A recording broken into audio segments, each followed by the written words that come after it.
Day 80 to 5:40 p.m. Pogsanhan River, Matalongai, Lumban, Laguna.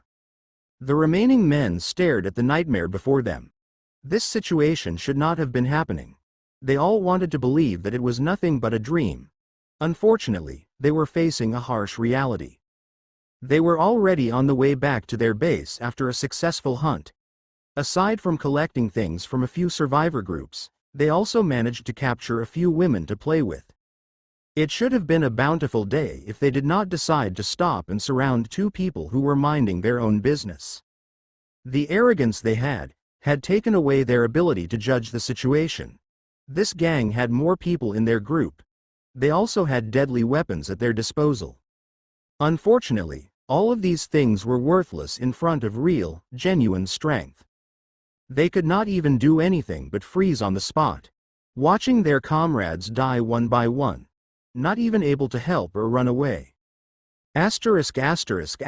Mark stared at the next person he was about to ask the same question.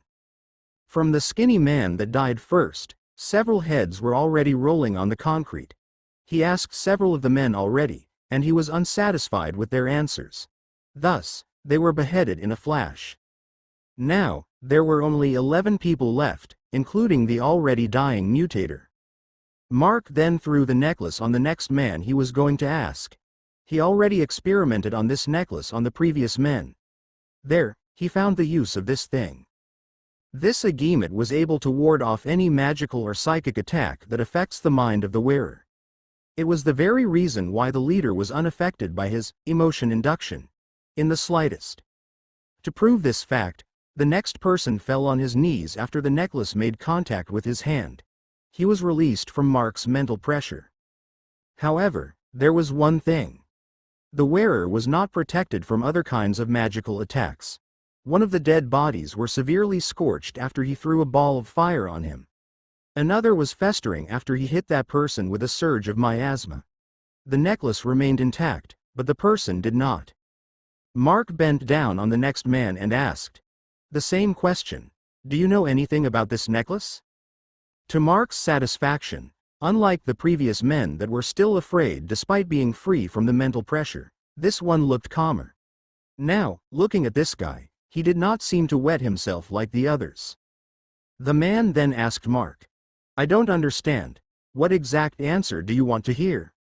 Of course, if this person was calmer, that was the question he would say to Mark.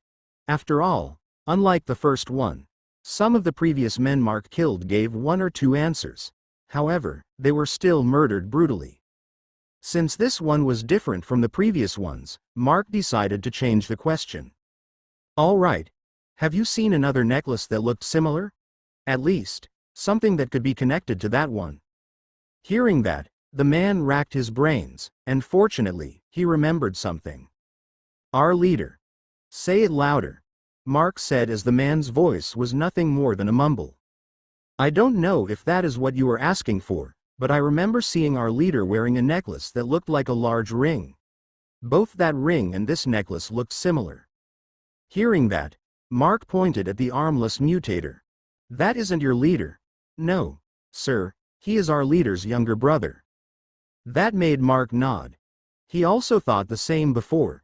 In fact, the armless man looked nowhere qualified to be a leader of a criminal group like this. At most, he could be a right-hand man. All right. Thank you for the information, Mark said as he reached for the necklace on the man's hand. Are you going to spare me? The man asked with a bit of hope. After all, Mark seemed to be satisfied with his answer. Nevertheless, the harsh reality kicked him down once more. After the necklace left his hand, he immediately froze in place. Spare? Mark glanced at the man sideways. Why should I? After looking at my wife with indecent eyes, you think that any of you will live? Keep dreaming. Mark said as the man's head separated from his body. The man had his eyes widened as he realized what had happened in his last moments. Hearing those words, the remaining men had lost all hope. Furthermore, Mark already had the answer he wanted. The next goal was to find the base of these animals. And thus, Mark's body blurred as the veins on his body glowed red. By the way that his body seemed to have lost its substance, he certainly left his position at that moment. When his body returned to normal, and the red glow on his body vanished, each of the remaining men fell down with their heads detached from their bodies. It was a gruesome sight, and yet, both Mark and May barely had any reaction on their faces. "Gerger, you can just ask that gorilla there if you want an answer, right?" May asked as she pointed at the armless mutator. To that question, Mark smiled. "Well, I want to give them some hope before killing them. I can't have anyone looking at you like that die easily. At least some mental torture should be done." May looked at Mark with a sweet smile. He might be keeping his cool, but he was still angry. "Okay, your turn," Mark said while looking at the armless mutator lying on the concrete. He was bleeding to death, but as a mutator, he would not die quickly. The muscled man was still conscious despite the pain. He also had some resistance to Mark's emotion induction because of his reigning trait. The only thing pinning him on the ground was the weakened body, and the pressure Mark was giving out. "Just kill me already, you F*** king monster. My brother will avenge me. He will mess with that B***tch of yours in front of you." He sure was fearless. "You seem to have confidence." Mark had a sinister smile. This gorilla called May names for the third time. And thus, a blood whip from Mark pierced the shoulder of the man. However, instead of killing him, a black film of metal sealed his wounds, stopping the bleeding. What are you?" The mutator already expected to die. He was insulted to the fact that the bleeding of his arms was stopped. He did not need pity from his enemy. And of course, it was not pity. When the man saw the sneer on Mark's face, he felt chills all over his body. "I changed my mind. I won't kill you here," Mark said. "I will let you witness how that brother you're confident about will die." As Mark said those words, the blood whip changed shape and solidified into a metal chain. The chain was stuck inside the mutator's body, inside his veins. The moment Mark tugged on the chains, he felt his whole body being torn apart. He could only scream in agony. Of course, the chain was not made to kill him. Despite how much pain he felt, he would not die unless his mind broke down. "Mayor, let's go. We'll visit this gorilla's base," Mark said, which made May nod. At their will, their wings sprouted in between their backs and the bags they were wearing. There were no problems with it as Mark tweaked with the bags. They could not leave these either since the bags contained the clothes May picked and some souvenirs to bring home. Leaving the bridge, Mark and May flew.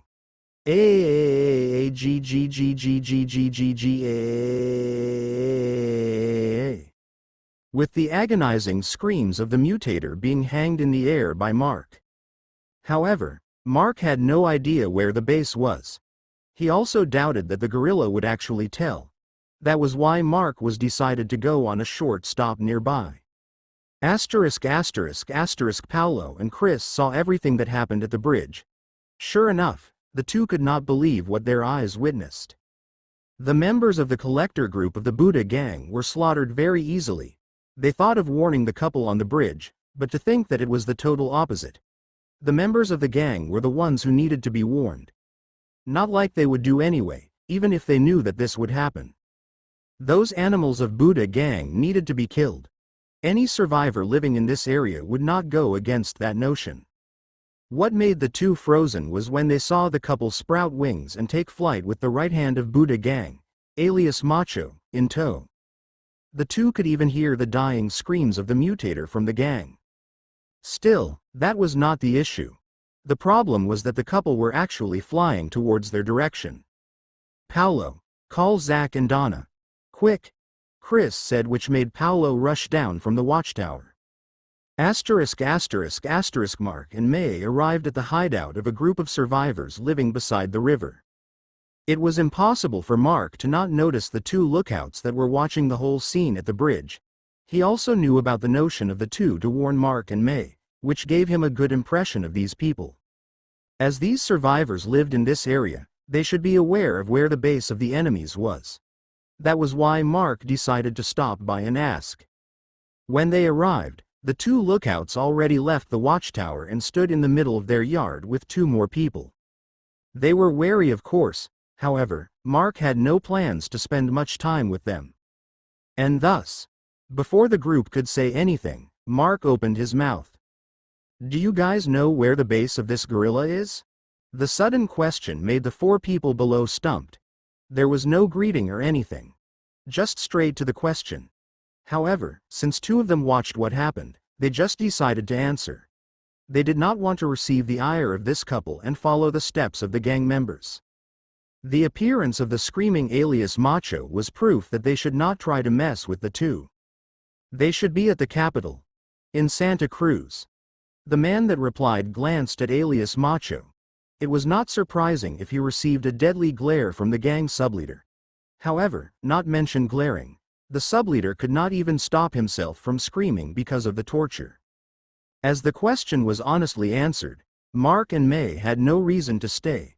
Mark just spoke another 2 sentences before they left. The weapons, vehicles, and supplies left at the bridge belong to your group now. Just take care of the captured people there too. With those words, Mark and May swiftly vanished from their eyes. The 4 people left on the ground were both stunned and speechless. As what they just heard was too good to be true, it failed to register in their minds immediately. Zach, the leader of their group, was the first to snap back to reality.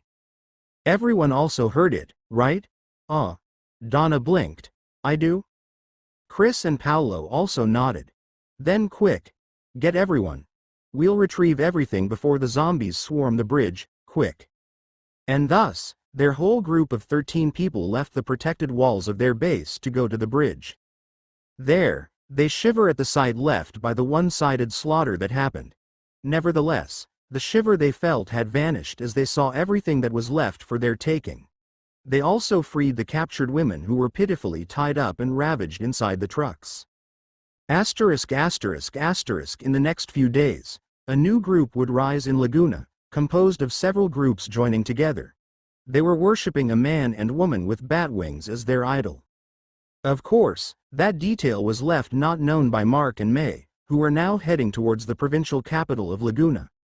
They flew in the air with the orange-colored sky as the background picture. Unfortunately, their background music was the agonizing screams of alias Macho. The annoying title screen music of a certain insane bus video game from an old console was way better than this. Thus, Mark decided to bash the screaming guy onto a building below. Alias Macho fainted as they left the crumbling building behind. Sure enough, that was not just a simple crash. It was surprising that alias Macho was still alive. Day 80 to 6:29 p.m. Laguna Provincial Capital, Pedro Guevara Avenue, Santa Cruz, Laguna. The Laguna Provincial Capital, it was the central government established in the province of Laguna. This compound had a collection of different government offices and other establishments. Thus, this about 7 hectares wide area was frequented by a large number of people back then before the apocalypse befell Earth. Its liveliness before the outbreak, however, had long been gone. The place was now the central area of violence in the province. After the Buddha gang showed themselves and gained control of the areas near the capital, those people that were lucky to survive the initial outbreak found another source of suffering. Men wearing old clothes could be seen pacing back and forth, carrying things while they were being watched by armed men. This was a usual occurrence in this place now as Buddha gang were using captured men to do menial jobs. Strangely, however, there seemed to be a commotion. The usual schedule of the Buddha gang was to retreat back once night came, and they would not go out until dawn.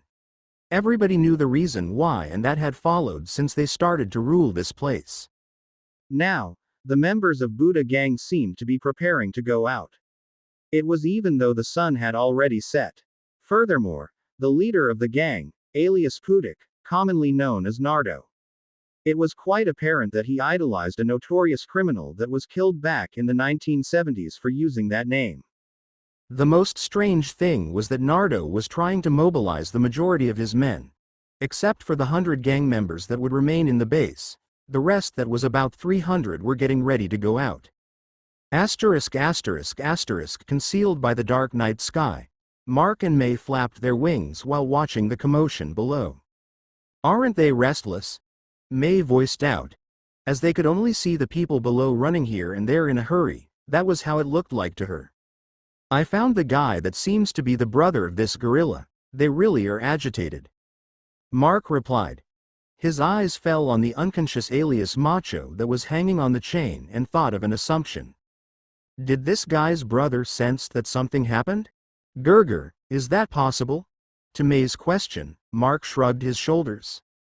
Nowadays, anything is possible. Though, I don't think that he can actually sense where we are. That was how it felt.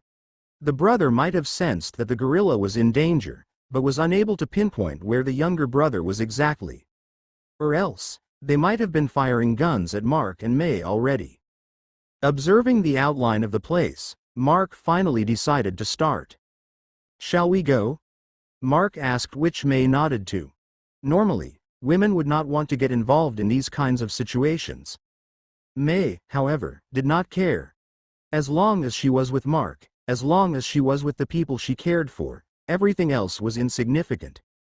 And thus, Mark started to wake up the unconscious gorilla with his emotion induction. Asterisk asterisk. Hurry up you *C king imbeciles.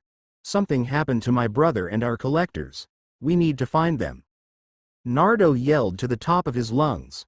While he shouted, his left hand was holding the ring-shaped medallion hanging on his neck, tightly. This medallion had another part that was currently in his brother's possession. With this, he could sense the current state of his brother. In the previous hour, however, he felt that his brother was in danger. Furthermore, the connection was suddenly cut off. He totally feared that his brother was now no more. Unfortunately, as their scavenger team had just returned, they were not able to prepare to depart immediately. Because of Nardo's anger, his men were frightened. Their leader did not only lead them because he was strong, but it was also because he would not hesitate to kill. Whether it was men, women, children, elderly, or even another member of their gang, he would not hesitate to end their lives in the slightest nuisance.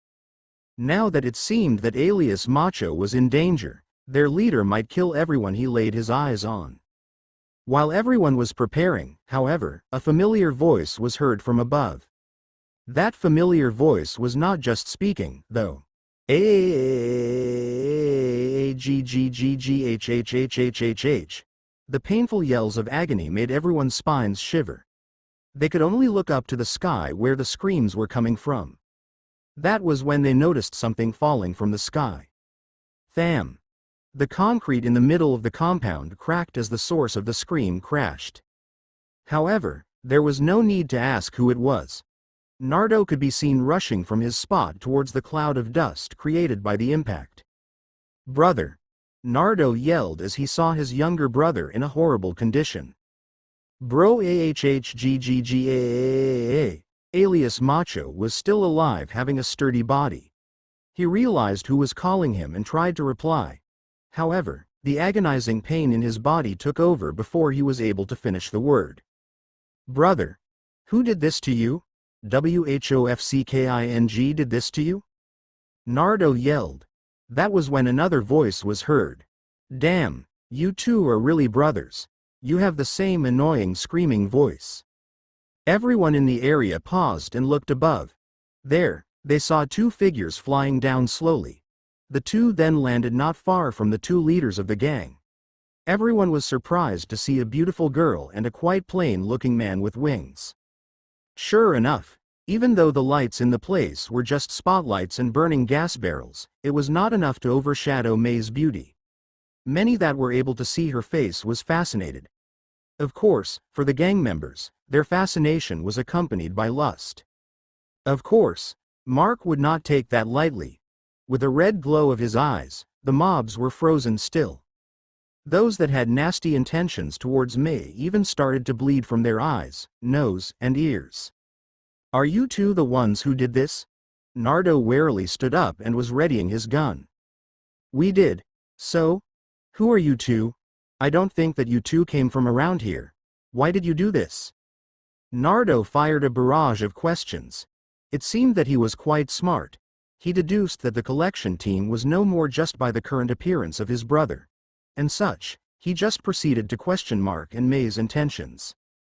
"Well," Mark replied, "we really did not belong here. I'm just here on a date with my wife. So ask your brother who encircled us without warning and threatened me to hand over my wife and scram." While saying that, Mark was smirking. The ridicule was all over his face and he was implying that all of it was no one else's fault but alias Macho and the collection team. Mark expected that Nardo would be enraged by that, surprisingly. "Is that so? You already trashed my brother and surely killed our men with him. So, let bygones be bygones." What a cruel brother. He realized that Mark and May were not people to be trifled with and decided to avoid fighting.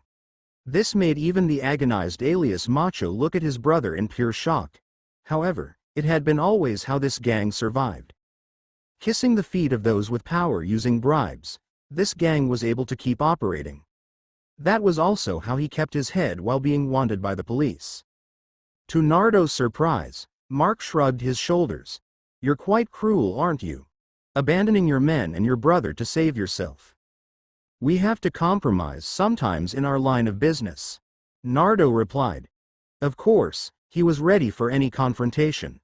One of his hands was on his back making signals to his men, not noticing what was happening to the other members of the gang. Mark smiled. "Sorry to say. Your men disturbed our date. That brother of yours called my wife insulting names. He also threatened me about you taking revenge." Mark's smile became even more bloodthirsty. "I'm quite a cautious person and annoyed, so I don't plan to let anyone from your group live." Mark's glowed brighter, enveloping every enemy in thick bloodlust. They not only that they were frozen, they felt that they were sinking in a bog slowly. On the other hand, Mark was also quite surprised. He just wanted to try replacing the effect of his emotion induction from fear to bloodlust. For some reason, the effect was stronger and he also felt quite a chill even though he was the one that used the ability. Though as expected, Nardo was unaffected. "Shoot!" the gang leader yelled. He then froze as he realized that all his men looked odd. Damn it! It was not hard for Nardo to realize that Mark might have done something, and thus, he sprung into action by himself. He tried shooting Mark and May. However, he missed as the two who were holding each other's hand vanished in a puff of smoke and appeared to his right. As the distance is too close, Nardo knew that the gun was useless. He released his own bloodlust stemming from his trade as a mutator. His muscles then started to change shape. However, different from his younger brother who looked like he overdosed with steroids, Nardo's looked sleek and tight. Nardo was not strengthening his muscles but was enforcing it, storing a large amount of strength in his muscles and release the strength in one go to deal massive damage to his enemies while doubling the endurance of his muscles. It was quite a unique ability. Seeing that ability, Mark was not fazed but was excited. Finally, he found a very interesting ability to take. Mark then noticed something. It made him angry. Although it looked like Nardo was going to attack him, the bastard was actually aiming for May, who was slightly behind him. And thus, Mark decided not to play with this guy anymore. "Die," Mark said in a cold, low voice as a red blurry flash passed by Nardo's waist once he got close. All the energy Nardo stored went out in a puff as his body split in half fell. The flaw in this ability was that he was not able to reinforce his whole body at the same time. The most he could do was enforce his limbs in one go. As such, his waist was vulnerable. Nardo became wide-eyed as he saw his organs spilling on the floor. In a few seconds, he died, not able to accept his death. Mark then bent to pick up the necklace Nardo was wearing. There was no doubt that it was the other half of the one alias Macho had. Wiping off the blood from the right-shaped medallion, he put it into his pocket. The death of Nardo surely made the gang members devastated. Even alias Macho could not believe what he saw. Sure enough, Nardo was strong and fast because of his ability. However, Mark was on a way different league from their leader. They wanted to rely on other mutators and evolvers in their gang. However, all of them were in the same situation right now. frozen in place while being submerged in thick bloodlust. They were starting to feel faint and was having a hard time breathing. Mark then looked at all the remaining members. There were sure a lot of them. He was feeling lazy to go and kill them all. He only wanted to deal with the mutators and take their abilities. As such, he turned to the captured slaves who were keeping it low to not get caught in the battle. "Hey, you people." The slaves froze. However, Mark's next words left them in ecstasy. "Kill their remaining members and all of you are free to go." Are we really free to go? You, sir, will not harm us? One of them strengthened his resolve to ask. You people didn't offend me. Why should I kill any of you? Hearing that, the men's blood started to boil. Despite their malnourished bodies, they stood straight. With angry faces, they looked at the frozen members of Mutagen. One by one, they picked up any weapon they could use. With a war cry filled with grief, anger, and revenge, the male slaves rushed to kill the enemies that could not fight back. They were shouting about their wives, daughters, girlfriends, and even mothers that were humiliated and killed by these animals. The members of the gang could only watch in agony as the supposed slaves killed them slowly. On the other hand, Mark and May watched the scene in satisfaction. They approached Alias Macho, who could not believe what was happening. "See the consequences of offending us?" Mark ridiculed. The fearless gorilla wanted to curse. However, before he was able to say anything, he froze as he saw Mark pick up the chain. "You don't have to say anything. Just say hello to your brother in hell." Mark's right arm that was holding the chain glowed bright red.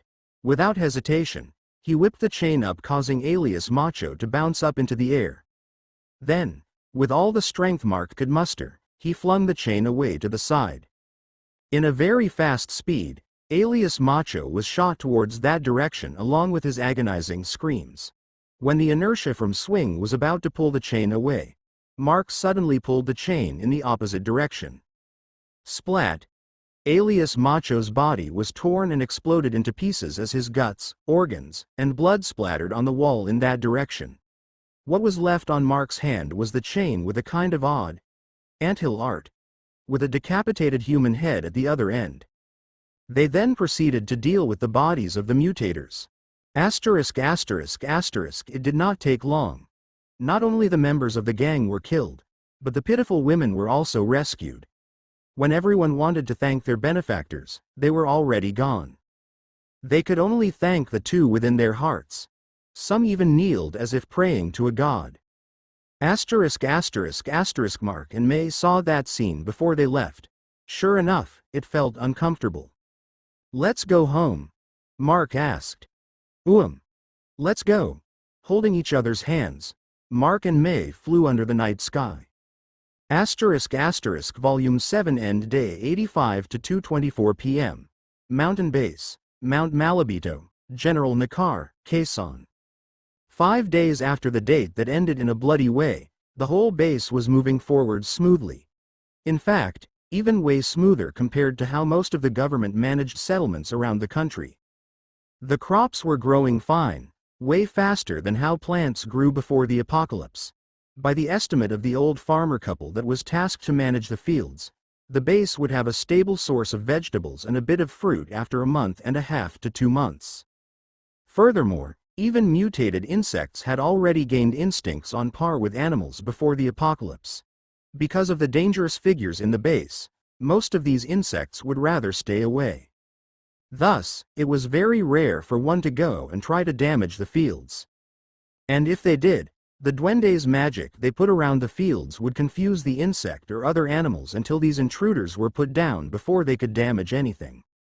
With the base having good cooperation with these folklore creatures, many things became more prosperous. Entertainment for everyone was also set up rather magnificently. Angus, the Kibon, was finally able to make her own instrument after Mark let her rummage inside his workshop. Using some of the smaller pieces of magic wood, together with tendons of mutated animals, and other materials, she created an odd-looking guitar-like instrument. Mark helped a bit in shaping the instrument and saw how dexterous her hands were. The instrument might be odd in appearance. However, The sound it made was magical. That was why, now, a small stage was built at the remaining vacant area around the spirit tree. There were also enough seats made for everyone. Tonight, Angus would have her first performance. Mark and everyone living in the cliff house already heard Angus in her practice. Some of Mark's friends that visit from time to time also heard it. Despite her not looking as beautiful as the other wives of Tirimalio, her voice was heavenly. Whenever she would sing, magical white wisps of light would appear floating around the vicinity. Angus might not be capable of fighting, but her ability was also in a different league. Mark, Hallie, and Alana really wanted her to sing anime songs. Unfortunately, her magical abilities in her songs would only work if she understood the language. That was quite a letdown. Learning Japanese was not that easy either. Aside from that, Miliel was starting to try to communicate with people.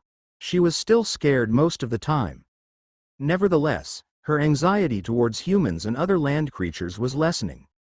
The best thing about this was that all the people saw her in a positive way. It helped her a lot in opening up to others. However, the most interesting to everyone on the base was how Mark and May's relationship had progressed. After their date where they returned home rather late, there was an obvious change to how Mark and May interacted with each other. Before, even though they were displaying intimacy with each other, there was still some sort of uncertainty between them. Mostly, from May's side. The main reason for this was because she was still uncertain about what Mark exactly felt about her. Now, however, May had become livelier and smiling more now. Every time that Mark and May were together, it felt like there was some pink aura around the two. This made Mark being a target of teasing to his close friends. He did not mind, though, since most of their teasing was true in the first place.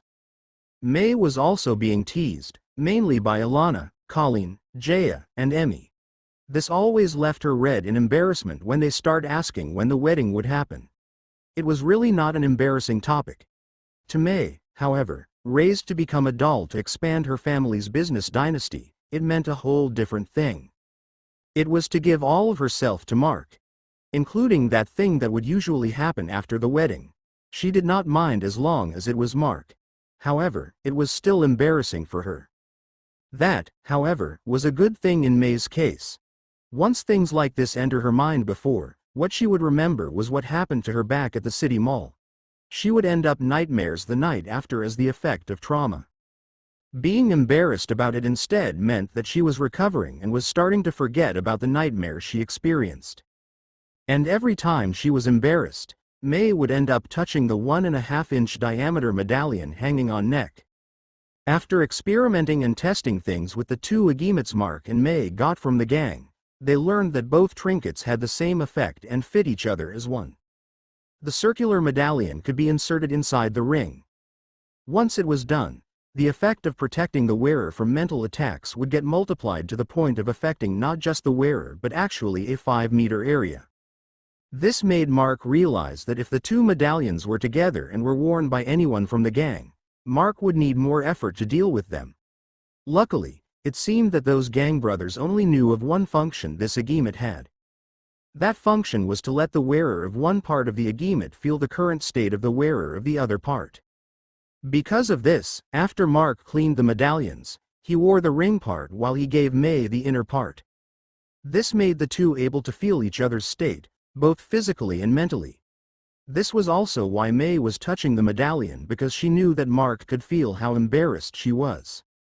The only thing that made Mark rather disappointed was that he expected something else to happen when they combined the two medallions. Unfortunately, aside from the heightened effect, nothing else happened. It would be awesome if it was also a key of some sort. Still, because something like this existed, Mark was looking forward to finding more. As a gamer, he was also a hoarder. He would love to have more in his collection, especially now that he could sense when one was around. At this moment, Mark was currently sorting his transparent, blood metal, cabinet where his collection of glowing crystals was put. He was preparing to pick some suitable ones to give out to the members of his base. Of course, only to those directly under him and his friends that came with him. There were also a few for those that had done good merits for the base, like the old farmer couple. However, as they were just regular people, they would only be given an empty, physical crystal, so that they would turn into evolvers. Furthermore, it would raise the life expectancy of the old couple, allowing them to live several more decades as long as they were not killed by other means. That was one of the things the scientists from Bay City had written in their research. After mutagen invaded Earth and changed a lot of things, any living thing that could withstand the potency of mutagen had their lifespan raised. For humans, it was more apparent to those that became evolvers and mutators. It was also the same for mutated fauna and flora. Now, it would not be surprising if a regular human would have a life expectancy of 150 years, as long as they were not killed before they died of aging. As for evolvers and mutators, their life expectancy might vary depending on the abilities they acquired. And for Mark, who had awakened his blood as a pure blood demon, it would not be surprising if he was able to live another 1,000 or 2,000 years. That was only if he did not evolve any further, which was very unlikely. Back at the matter about the physical crystals, there was also something that scientists had found out. Unlike regular humans that were bitten and directly became mutators, those that were evolvers before turning into a mutator were more prone to the growth of their abilities. There were also instances of their evolver abilities being carried over to their mutations. This made Mark realize something. It was something that was hard to achieve by using crystals, as the mutation needed to be natural, like how it happened to him. Nevertheless, there was one thing that was hard to achieve with natural mutation either. It was to have more than one mutator abilities. While Mark was sorting the crystals, 4 girls entered the collection room. Papa, there were 3 little girls, who were being followed by May, who was looking after them. It seemed that they were tired of playing. "Why are you all here?" Mark asked with a smile as he patted the cute girls' heads. "Papa, play with us." Mark was mistaken. They were not tired of playing, they just wanted to play together with him. To that, Mark agreed. He was almost done sorting the crystals anyway and could just continue it later. Rather than focusing on his work, it was good to spend more time with his new family. It was something that he had longed when he was living alone.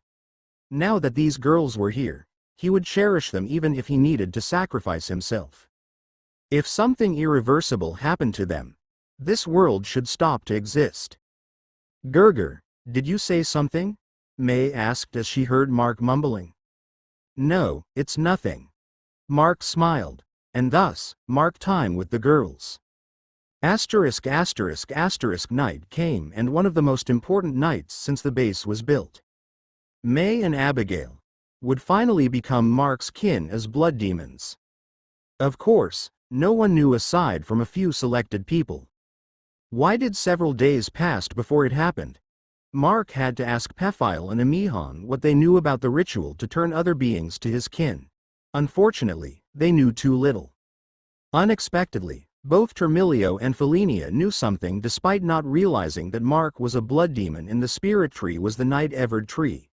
It seemed that although they did not know about the actual appearance, they knew some knowledge about blood demons and their rituals.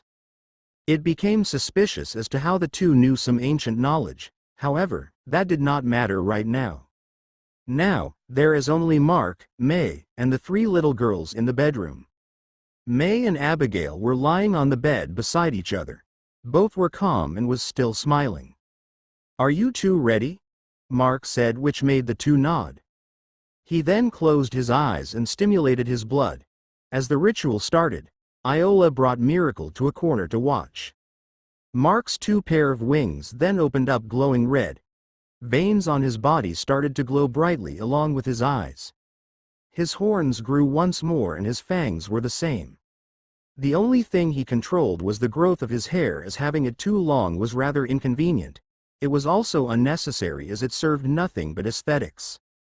Nevertheless, it was also confusing why it had to grow when he was losing himself. To that ritual, there was no need for lengthy chant or magic circles. Mark only needed to concentrate on his demonic blood and let 2 drops of pure blood to come out. From the tips of his 2 index fingers on both hands, a drop of glowing blood started to congeal. Seeing that, May and Abigail closed their eyes and opened their mouths. They then felt a drop of liquid land on their tongues. Strange enough, it did not taste metallic. Rather, it tasted something sweet and addicting. Unlike normal drops of liquid, however, the drop of blood entered their throats without needing to swallow it voluntarily. The two felt their bodies getting hot. In fact, their skin was turning a bit red. Then, they both passed out. Mark knew. They were starting to adapt to the blood he gave them. As the only things needed to do was to wait, he retracted his wings, fangs, and horns and sat by the heads of May and Abigail. With a milky glow on his hands, he touched their foreheads. In the least, they would make the two feel relaxed a bit. Miracle then jumped onto his lap while Iola sat beside him. Sure enough, the two girls were happy that their mama and sister were going to become one of them. While May and Abigail were turning into blood demons, the normal reaction of the night-evered tree to the ritual happened. Only a few noticed that the leaves of the tree glowed brighter while many of the red wisps it had around it started to fly towards the room where May and Abigail were in. Seeing the lights being absorbed by May and Abigail, Mark knew that it was going smoothly. Glowing veins also started to appear on the bodies of the two starting from their hearts and was spreading across. And then, Mark felt something, not only him. Each of the people carrying the blood of a blood demon and the folklore creatures in his base felt it.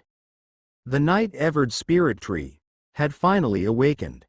Day 85 to 11:52 p.m. Mountain Base, Mount Malabito, General Nakar, Quezon.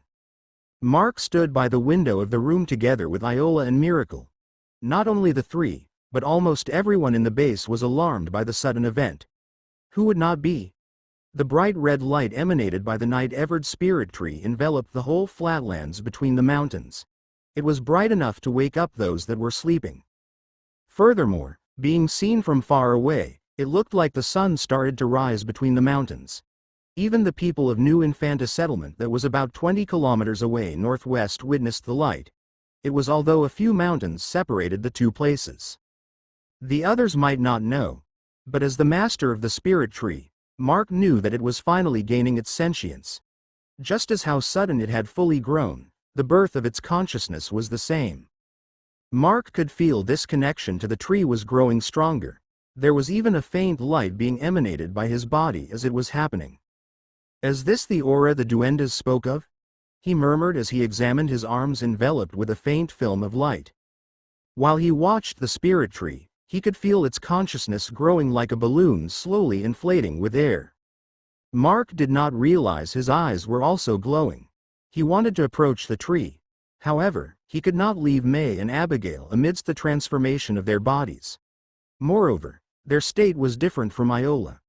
They were directly turning into his kin because of the spirit tree. It was quite faster and a bit more painful. Unlike Iola, whose body slowly changed before the blood mark gave her awakened. Swoon. An invisible shockwave echoed across the mountains. It caused the air to be disturbed. The leaves of the trees rustled violently, while the shockwave almost pushed back everyone watching. Then, Mark felt a call inside his mind. There was no doubt that the call came from the spirit tree. Sure enough, the young sentience of the spirit tree was fully born. The feeling of this connection was the same as his link to Ignis, although the manner was closer to the bond he had with the blood children. It could be said that the construction of the consciousness was similar to Ignis, who was a sword that gained sentience. And like the blood children, the spirit tree had sentience comparable to a human infant. Mark wanted to continue watching over May and Abigail. However, the spirit tree repeatedly tried to call him. The more times it called him, he could feel that it was getting sad. He sighed. Iola, Miracle, watch over your mama and Gail for a bit. Mark patted the heads of the two. Iola had a mature mentality, and Miracle was smart. The two girls nodded as they knew that their papa needed to do something. After caressing the heads May and Abigail, he went out of the cliff house and flew towards the spirit tree. Feeling that he was coming, the spirit tree's consciousness became livelier. Fortunately, it seemed like it could not move its body as it was still a tree. If it was able to, it would probably be waving its branches now. Everyone saw Mark flew towards the tree because of the light it was emanating. There, they saw him land by the roots of the tree and touched the base of its trunk. Then, they all covered their eyes as a brighter flash of light appeared. The moment they recovered, Mark was nowhere to be found anymore. Asterisk asterisk. So, this is the space inside a spirit tree, Mark murmured while looking around. Feeling the call of the night-evered spirit tree, he did what it instructed and touched the trunk with his right palm. He felt something prick his hand, and a drop of blood was smeared onto its bark before a door opened. He did not need to enter the door on his own. It was more like he was swallowed by the door. Around him was a vast open space. A vast grassland with red-colored grass under the starry night sky. There was even a red-colored moon illuminating everything. Mark bent down to touch the ground and snap a few grass leaves. He was making sure whether everything he was seeing was real and not just an illusion. To his surprise, everything felt real. Being inside this space, he had the feeling that everything was surreal. Nevertheless, he could touch everything and affirm that the things he could see exist in reality. Was this the feeling of people who were transported to another world had after they were transported? Mark thought. While his thoughts were wandering deep, trying to comprehend the unbelievable things around him, a ball of red light fell from the sky and floated in front of him. "You are the consciousness of the spirit tree, aren't you?" Mark immediately recognized the ball of light. In response to his words, the ball of light bobbed around, flying around him. It was like a kid that saw its father for the first time. Unfortunately, like the blood children, the consciousness of the spirit tree could not talk yet. It was still too young and could only send its thoughts to Mark to respond. With the ball of light flying around him, Mark wandered around the space. It was not an endless one. It seemed to be a flat-shaped world. Once Mark reached the edge of the world, the only thing he could see was darkness. It was the void as it looked like. He tried entering it as the spirit tree told him that it was not dangerous. Entering the void, it was as if everything had vanished. No sight, no noise, there was nothing. He tried to continue a few more steps forward. That was when he realized that he returned to where he entered. He stepped out of the void and saw the ball of light waiting for him. It was really not dangerous. Once one tried to pass through the void, they would just return to where they entered despite walking straight. The feeling was kind of strange. Nevertheless, understandable. The space that the spirit tree could support was only small. Still, the expanse inside it was comparable to the whole of Mount Malabito, where his base was just a tiny part of it. With how wide it was, Mark could probably build more than 100 bases of the same size, and there was still some space to spare. Unfortunately, Mark noticed one thing. The moon and the stars were not moving. It meant that it was very likely that this space was under an eternal night. This was rather understandable since the name of the spirit tree said it. Amihan also told him before that the space inside the tree would depend on the individual that planted the tree and the kind of tree that had grown. And this was the space created by him in the spirit tree. He could not blame anyone for it. However, it also meant that it was impossible to practice agriculture in this space. Plants needed light to grow. A place under endless darkness was not suitable for plants. "Can you turn it into daytime?" Mark asked the ball of light. Unfortunately, it shook in disappointment. Mark could not blame it though. Well, he might be able to find a way to modify the space inside the spirit tree in the future. He should take things slowly. "How about opening a portal to the spirit dimension?" Mark asked. Knowing what he wanted from their connection, the ball of light warped its shape into something like a large hole with a mirror in the center. Sure enough, it was a door to a different place as Mark could see what it looked like on the other side through the mirror. And Mark was shocked. Like Pephile had said, a spirit tree growing from the mortal world could get the attention of the spirit races on the other side. Thus, it would not be surprising if there would be armies of spirit races rallied to take action whenever the portal was opened. "Move the entrance, let me see more of the other side," Mark said, and the spirit tree complied. The mirror panned around the spirit tree inside the spirit dimension. The scene made Mark frown. not like it was surrounded, rather, there was nothing. From what Amihan and Pephile described the spirit dimension, it should reflect the shape and appearance of the mortal world.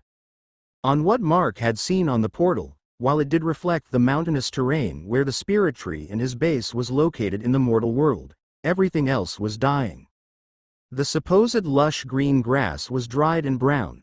The soil was dry and arid.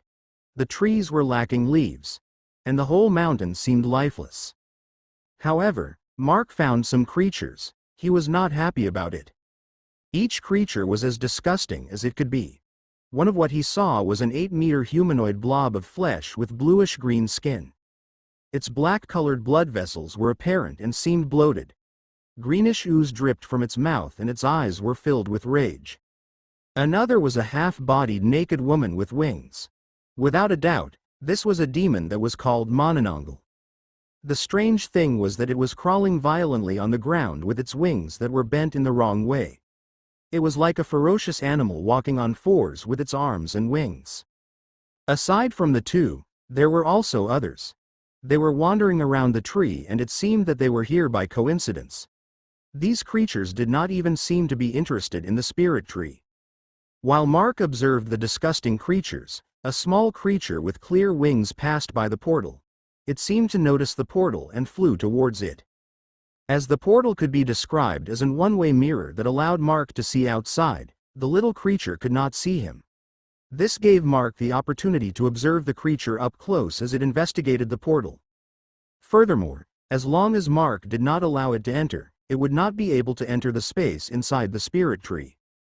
The creature was in no doubt a female sylph.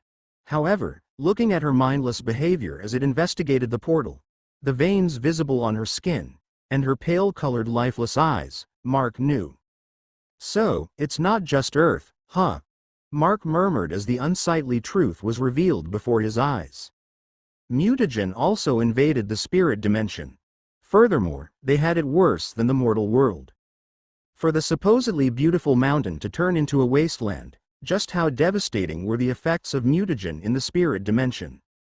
Looking at the monsters on the other side of the portal, something clicked inside Mark. These appearances, Mark said as he stared at the unsightly monsters. They looked similar to the infected that appeared in Arielis. The spirit dimension was filled with beings capable of using psychic abilities and magic. Thus, mutagen likely turned them into beings similar to those infected with psypathogen. This is not a good thing, isn't it? Mark murmured with a grave expression. Mutagen managed to invade the spirit dimension. The opposite was not unlikely to happen. If that really did happen, things on Earth would become worse than it already was. This discovery made Mark want to know the details as to how this happened. To do that, he needed to venture into the spirit dimension and find survivors in that dimension. Who would have thought that the vacation they wanted to do on another world would become a quest for survival instead? Mark needed to prepare for this. That was what filled his mind after he made the spirit tree close the portal. Oh, right. Mark remembered something. Do you want a name? Mark asked the ball of light. To that question, it bounced in the air, filled with eagerness. All right. I have a perfect name for you. From now on, you're called Shio. Hearing the name, the spirit tree is surely glad. Then, hearing the meaning of the name, the spirit tree was even more delighted. It means blood and night joined together. It was a perfect name for a blood-colored tree that glows during the night. After giving the name, Mark decided to return to the base. He needed to discuss it with the folklore creatures in his base, especially Pephile and Amihan. Little did he know, this piece of news would cause Pephile, Terimalio, and Felinia to panic. Day 86 to 6:15 a.m. Cliff House, Mountain Base, Mount Malabito, General Nakar, Quezon. The night-evered spirit tree, Shio, had finally awoken its consciousness. Its awakening had given the whole base another step forward. With Shio, the whole flatlands around the base could be monitored securely. Furthermore, as Shio was more active at night, it could supplement a lot in keeping guard during the most dangerous times of the day. Now, the security of the whole base was pretty much stacked up. Even if Mark was not around, There were the lookouts over the walls, Huey to detect noises, Pearl to detect vibrations, and now, Chio for overall surveillance. Even underground attacks were now impossible to succeed with Chio's roots monitoring the ground. Unfortunately, despite having sentience, pure spirit trees were too far from being tree ants. They were not able to move their bodies except for a few unique kinds. In the least, most mature trees could have their own unique way of protecting their territories. As for a night-evered spirit tree, it was still unknown, along with a lot of information missing. Of course, this would be unveiled in the near future. There was no need to wonder about it too much. Inside the room, Iola and Miracle fell asleep after staying awake late in the evening. Miracle really did not need it. However, it had grown unto her to sleep with her sisters during the night. Of course, she was still the first to wake up and join her papa on watching over May and Abigail, that were still in the middle of becoming a blood demon. Unexpectedly, the first to finish was not May but Abigail. She woke up a bit after sunrise, a bit sluggish. For almost the whole night, her body had a state similar to a sick person's. It was understandable if she was a bit weakened when she woke up. Nevertheless, the moment she woke up, she was happy and gave her papa a tight hug. Mark fetched something for them to eat, especially for Abigail. Then, they continued to watch over May. For some reason, she was taking it longer, and Mark was sure that it was not because Abigail was a child, and May was older for her body to change slower. After another 2 hours, May woke up, and there, they learned a strange thing. "Gurgur," May said as she opened her eyes, "Good morning." She greeted Mark and the little girls as she turned her head around. That was when she froze a bit and hurriedly tried to sit down. Mark felt that something was wrong and immediately approached her. "How do you feel?" Mark asked just to see May touching her cuspids. "Gurgur, this." May then showed her teeth towards Mark. He was quite surprised. Compared to his, it was short, but no doubt, May grew fangs. This was unbelievable as Pephile had already said that being a pure blood demon could not be acquired. Yet, one of the characteristics of a pure blood demon appeared on May after she became one. Mark then had an idea. "Mayor, try opening your wings."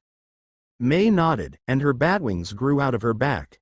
Like before, there was just a pair of wings. However, while it might be a bit faint, there were red-colored veins at the base of her wings.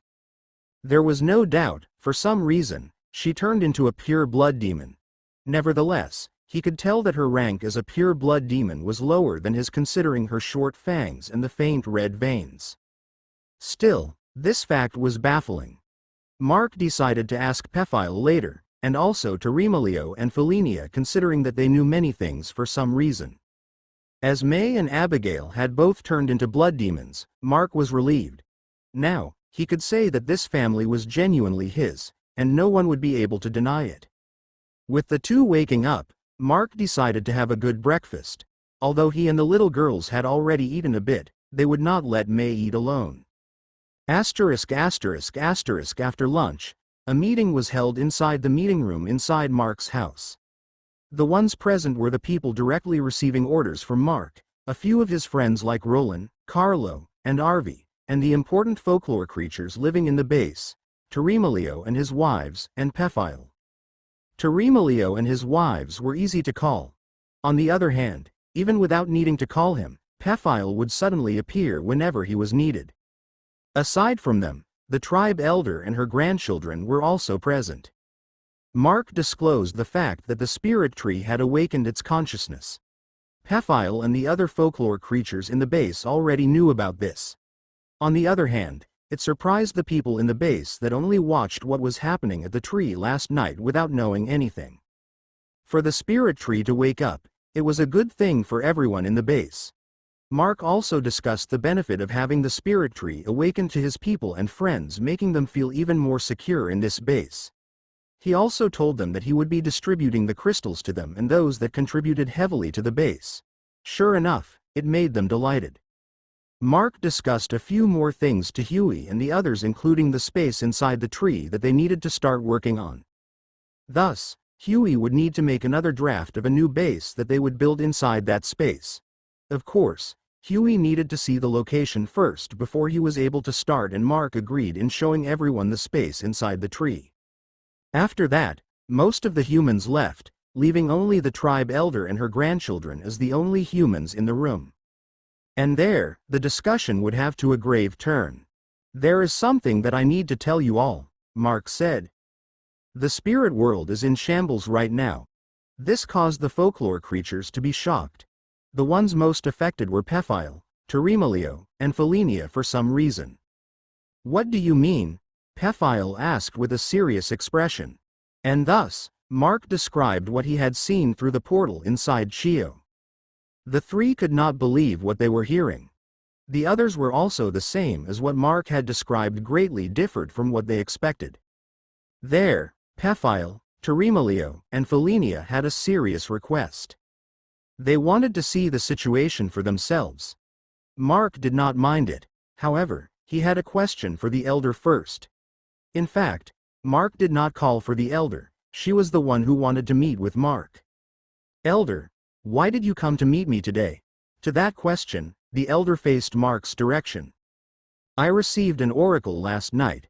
I have a message for you." Hearing that, Mark was surprised. It would not be surprising for an oracle about the base to arrive.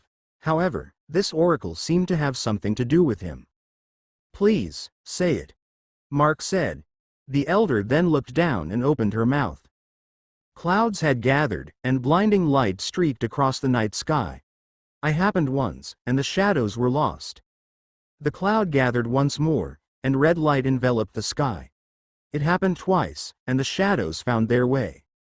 The elder coughed a bit, making her granddaughter rub her back. She then continued.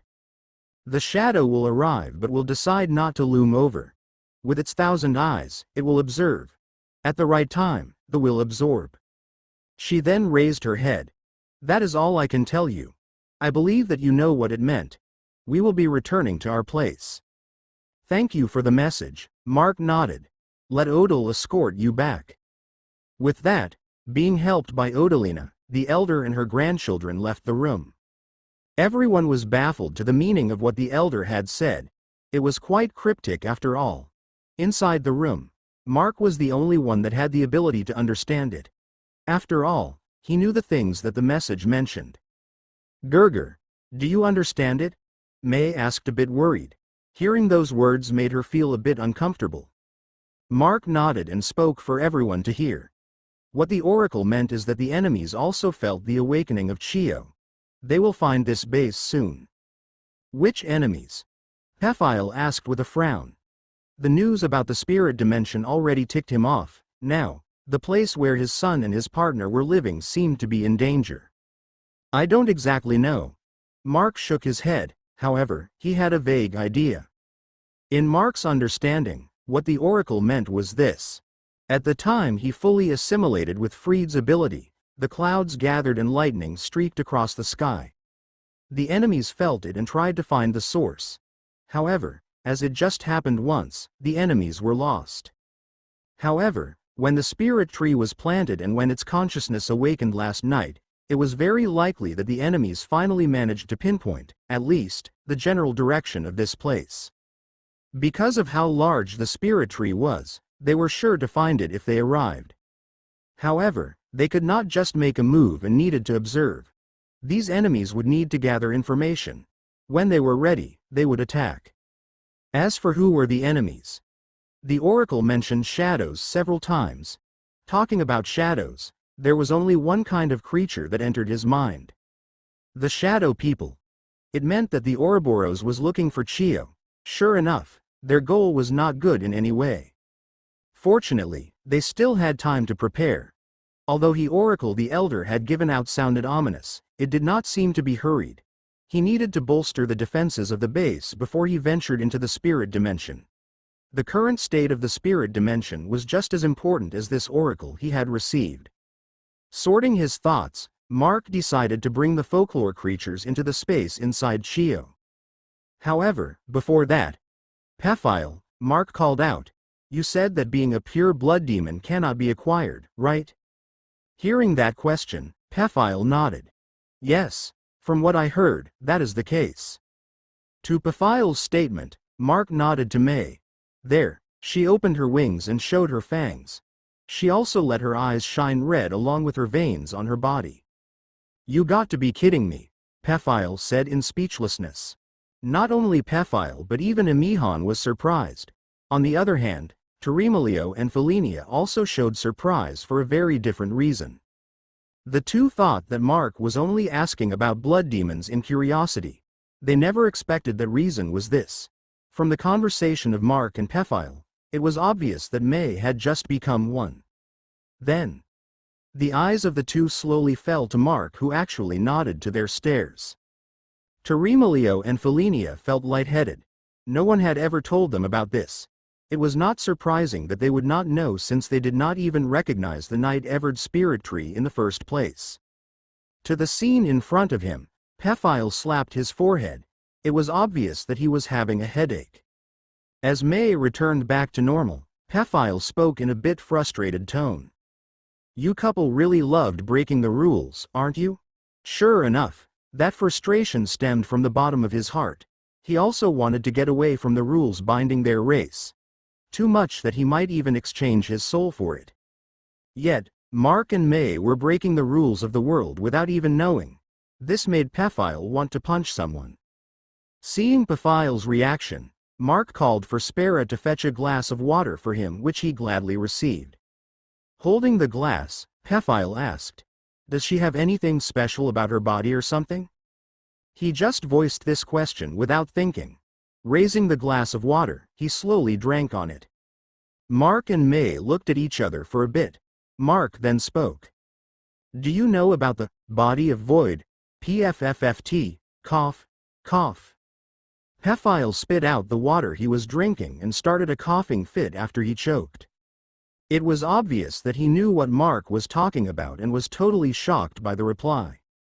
Pephile wanted to question Mark if he was joking, however. Ahem. A male grumpy voice was heard first. Pephile looked at the table in front of him.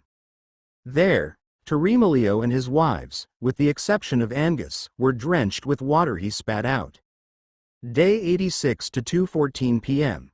Eternal Night Subspace, Night-Evered Spirit Tree, Mountain Base, Mount Malabito, General Nakar, Quezon. After the meeting, Mark had brought May and the little girls, the folklore creatures, and Huey out to see the place. There were others close to Mark also asked him to see, like Alana, Hallie, and Colleen. Mark had no reason to decline them, and it was better for them to see the space they would need to work on. Thus, the whole gang entered the space with a blinding light that they had to close their eyes. The moment they opened their eyes, they were amazed by the scene that was nowhere near the appearance of the base they were standing at a second ago. Chio immediately greeted Mark as he entered, and he introduced the ball of red light to everyone. Sure enough, it was curious about the other people and started to circle around them. As Mark did not want to spoil its fun, he waited for a bit before everyone went on their way to see the place. Of course, it was not like they would be able to see anything, as it was nothing but a mountain-wide grassland covered with blood-colored grass. Mark just let them, though. With how massive this place was, it was unlikely for them to get very far from the center where they appeared. On the other hand, he opened the portal connected to the spirit dimension for Pephile and the others to see. Sure enough, they were shocked. Hearing about the situation in the spirit dimension and seeing it with their own eyes brought a different level of shock and helplessness. What they were seeing from the portal was far from what they wanted to see. The whole area around the spirit tree was lifeless, and there were also monsters wandering around. Monsters that, in no doubt, were races and creatures that inhabited the spirit dimension and turned after becoming infected. This hit the folklore creatures big time. The capsized emotions were even more complicated to Pephile, Teremalio, and Felinia. They almost lost it. If not for the fact that they knew that they would not be able to jump into the portal without Mark's permission, they would have done so. And of course, Mark would also not let his allies go endanger themselves by jumping into the portal. It was not hard to estimate how dangerous infected and mutated creatures with magical abilities were compared to humans that became infected. It was not hard to imagine that it would be easy to encounter something at the level of what the forces of Bay City fought at Philippine General Hospital. If they wanted to venture into the spirit dimension that had turned into a literal magical apocalypse, they needed to prepare. Not only them but also the whole base. There was one fact that became the reason for this. In a typical journey, Mark only had to prepare his team. Strengthen them, prepare food, water, weapons, and other necessities. If they wanted to go to the spirit dimension, they needed to prepare the whole base similarly. It was because the flow of time of the mortal world and the spirit dimension exceedingly differed. Being inside any of the two, anyone would feel the same. Only those with high awareness of space and time would be able to notice it. Inside the spirit dimension, time flowed slower than the mortal world. Furthermore, the difference was not fixed depending on the stability of the spirit dimension and its connection to mortal world. At times, an hour inside the spirit dimension could already be a day on Earth. Sometimes, it could be faster or slower. The only thing that remained constant was that time inside the spirit dimension could flow at the same speed as the mortal world or slower, but never faster. If they entered the spirit world and was gone for a day, several days could have passed on Earth. This was not good considering the current state of Earth and the oracle the Elder had just given Mark. And that was why Mark immediately hatched a decision. Finishing what they needed to do and showing the current state of the spirit dimension to Huey and the others who were also interested, Mark brought them back. He told Pephile and the others to wait a few more days and they would jump into the portal. They understood and agreed. Not only Mark, but they also needed to prepare themselves. Late afternoon, Mark had to call for Huey, Jolene, Nicole, Trisha, Ed, and Ron. Hallie was also present, even though she didn't have to be here. It was the third time for them to be called by Mark today. However, none of them had complaints. They were the very first people in this base, and basically the people directly under him. Mark also trusted them, considering the loyalty they showed him, and the work they had done. Furthermore, in their hearts, this base was the only place they had and Mark was the person that took them when they had nowhere to go after being lost in the forest to escape danger. More than that, Mark gave Huey and Jolene a chance. The two were committed to serving him. Nicole and Hallie, on the other hand, owed Mark quite a bit. He promised to check on their families, which Mark did when he was in Bay City. Unfortunately, the news he found out was not good. Nevertheless, it was enough that they did not have to keep false hope in mind. In fact, they did not expect much, which made them recover easier. When they all arrived and sat on the chairs, Mark put a physical crystal in front of each of them, except Hallie. Seeing this, they were surprised. I believe that all of you know what these are. Mark spoke. And of course, they nodded. Take the ones in front of you and consume that tonight. I'll be expecting to see your abilities tomorrow. And of course, they gladly accepted the crystals. Mark gave them the crystals that could improve their already present abilities as evolvers or balance their abilities to the roles given to them. Huey was not good at fighting. He was more of a strategist and his evolver ability, hyperesthesia, proved that he was more of a support type and the brain of the team. Of course, this made him a bit vulnerable as his physical abilities were subpar compared to the rest of the team. Thus, Mark decided to give Huey the ability taken from the Scout of Dark Greed. This would mutate the springs of Huey's legs and allow him to be able to jump and fall in unprecedented heights at very fast speeds. It would keep him from danger and would not need direct protection from others. Next was Jolene.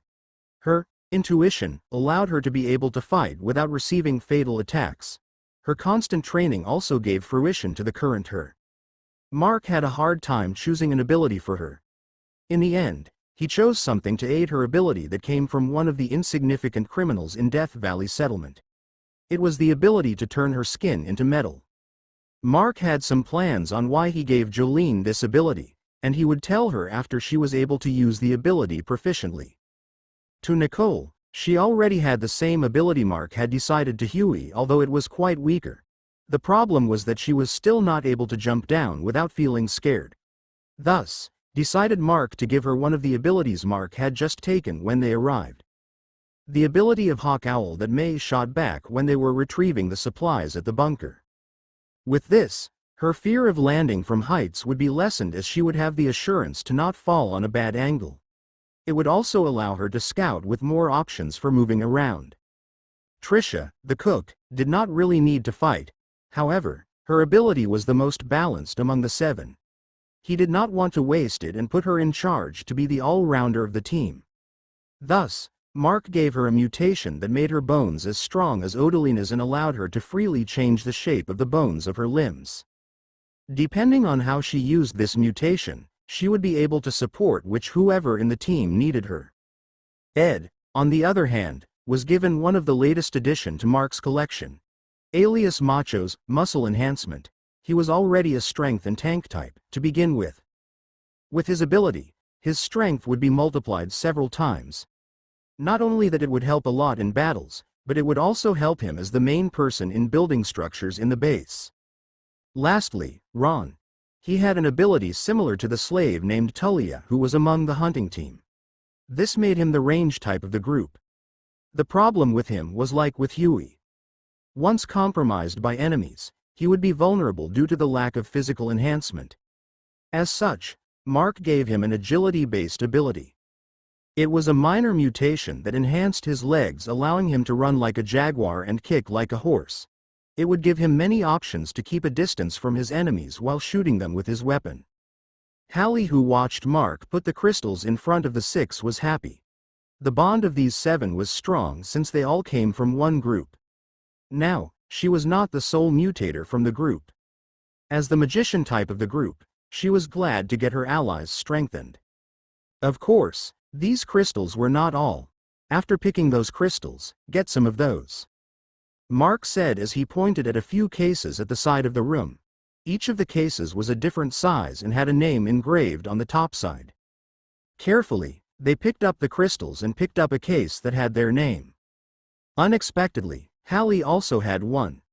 The case she had was rather long, almost the same height as her. She was not able to resist and immediately opened hers. Mark had not said anything about opening it after all. What was inside her case was a staff. Sure enough, her magician role in this team was finalized with this. Still, she was confused though, as she could not use magic like Mark or the folklore creatures in the base. What could she do with a staff? Furthermore, it did not seem to be a magical one. Nevertheless, it looked stylish and it had a flower-shaped tip. Seeing Hallie confused while examining the staff, Mark shook his head and spoke. Put both your hands at the handle and put your thumb at the button above the handle. Hearing that, Hallie held the staff the way Mark instructed. She noticed the rough surface on the handle where her palms were positioned but did not mind it.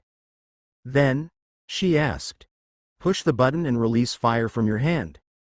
Hallie pushed the button and heard clicks under her palms. She looked and saw that while she was holding the button, several holes appeared at the handle under the rough surface. Seeing that, the light bulb above her head lit up and she knew what she had to do. Hallie gripped the staff hard, pointed it up, and released fire from both her palms. Her hands were covered with flames. Then, as the flames on her hands burst forth, stronger, the top end of the staff spewed a spiral flame that lit up the whole room. Oh, Hallie was amazed. That was when Mark spoke. You have problems with the range you can attack with your flames, right? I made that so the flames can travel inside the staff and give you a bit more range of attacking. It can also change the shape of the flames to some extent. Just twist the handle until you hear a click. Hallie did as said and twisted the handle and a click was heard.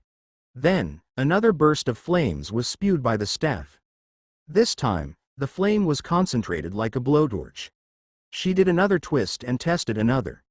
This time, flames burst from the 6 petals of the flower, spreading flames in a wide area.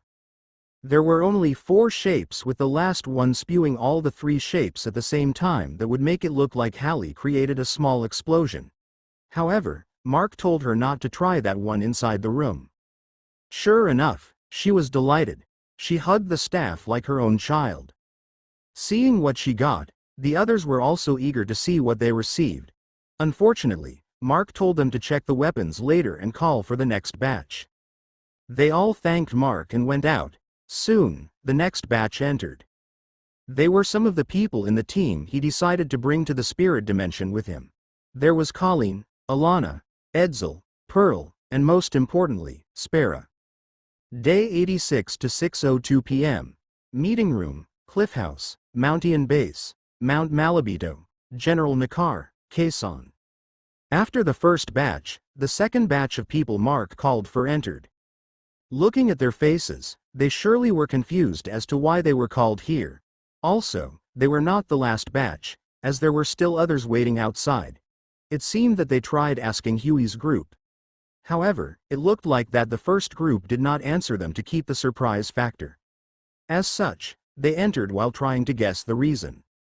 The most confused among them, however, was Spera. She felt that she had no reason to be here at all. When they entered, Mark signaled them to sit down. Once they all sat down, Mark started to tell them his reason for calling them. I know that all of you are confused. The reason I called all of you here is the current state of the spirit dimension. I believe that you all knew about it already. They all nodded to Mark's words. The base was not too large, and the population was also small. It was not hard for information to circulate around. Even Pearl, who was not present in the meeting earlier, heard the news from Edsel. In several days, a week at most, I will lead a team that will enter the spirit dimension. So, are we included in that team? Is that why you called us? Alana raised her hand and asked. To her question, Mark nodded. Of course, it is not final. I called you all to ask your opinion first. If any of you doesn't want to go, it is fine. I will not force anyone. After those words, Edsel raised his hand. Mark allowed him to talk. Boss, why is Pearl called? I don't mind if it's me, but she's still not used to these things. Alana and Colleen also nodded at Edsel's notion. Pearl had turned over a new leaf and was trying her best to be useful to everyone, especially Edsel. But even so, she was still not suited for dangerous journeys. I know that all of you are eager to know, Mark said with a sigh. Sorry, but I can't tell yet. The reason is quite relevant to you, Edsel. But of course, I already said it. I won't force anything. Sure enough, they were disappointed to not hear the real reason. Nevertheless, Edsel fell silent in deep thought after learning that it had something to do with him. While Edsel was in silence, Pearl's voice was heard. I'll go. Everyone could not help but turn to her. After all, her answer was unexpected. Are you sure about your answer? Mark asked. Yeah, you don't have to force yourself. Edsel told her in worry and confusion. Pearl looked at Edsel with a sincere smile. Boss already said that the reason is related to you. It sounds important. I don't want to ruin it for you. She then turned to Mark. I don't know how I can be of use, but I'll try not to become baggage for everyone. Hearing that, Mark nodded with a smile. Good. Don't worry, you won't become some useless weight.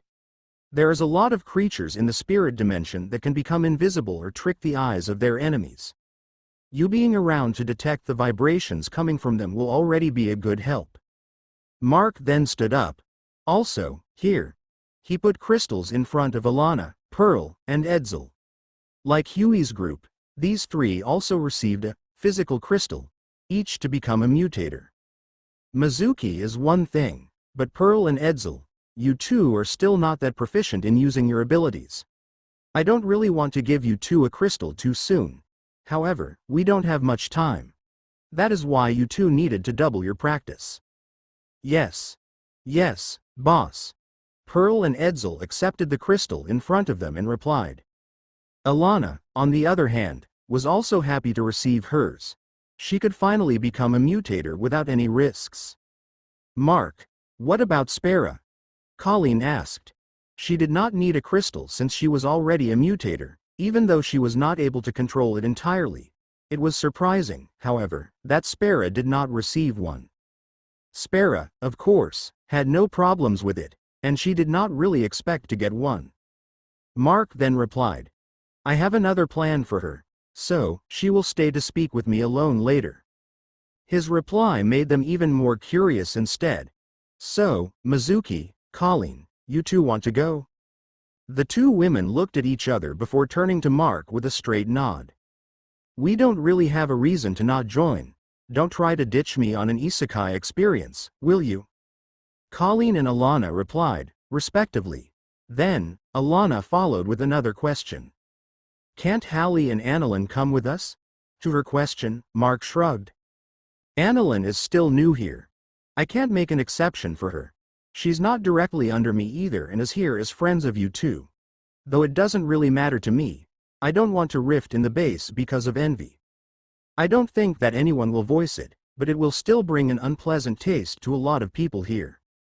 Hearing that, the two understood. Although Edward, Emmy, Terrence, and Philip were brought here because of their deal with Mark, Annalyn was brought here by Colleen's request. Her status was different, and she was not Mark's friend, either. It would not be appropriate for her to suddenly receive something while many people were waiting before her. It was quite frustrating, however, that was the truth. Mark then continued. About Hallie, I really want to bring her, but it will also mean bringing Nicole. Like you two, those two are almost inseparable. Hallie and Nicole are also among Huey's group that is necessary to maintain and protect the base. Hearing the reason, Colleen and Alana nodded. Mark then turned to Edsel, who was contemplating what could be the reason. He was really worried about Pearl participating in a dangerous mission like this. Edsel, Mark called out, causing Edsel to look at him. I can't tell the reason since there are still unclear things. But I can tell you one thing. It had something to do with your mother and father. Edsel's eyes grew wide, and he abruptly stood up. If not for Mark being his superior, he might have approached to grab him. Boss, what do you mean? I haven't met my father all my life. My mother died several years ago. What does it have to do with them? Mark stared at him, not giving an answer. Noticing how rude he was, he tried to calm down as he took his seat once more. Pearl started to rub his shoulder and back to help him calm down. Then, something clicked on his mind. Boss, do you know my father? The other people in the room looked at Mark. Unexpectedly for them, he nodded. As I said before, I can't tell the specifics. Your father also forbids me from telling you. What can I say is that your questions will be answered in this mission. Sure enough, they were getting more questions instead of answers. However, it was unlikely for Mark to budge and give them the answers. All right. Just pick up your crystals and be sure to use those tonight. I'll check on your abilities tomorrow. Also, each of you should take one case there. Get the ones engraved with your names. Mark said to them. After they took the crystals and the cases designated for them, Mark told them that they could leave already. The only person left inside was Spera. Mark then took the seat in front of Spera, facing her across the small table. Master, why do you want me to join the next expedition in the spirit dimension? Spera asked. She had no reason to refuse as she wanted to be of help. However, she could not understand why someone like her, who did not have any ability, was chosen. To her question, Mark placed his closed hand on the table on her side. As he opened his hand, he spoke. Because we will need your talent.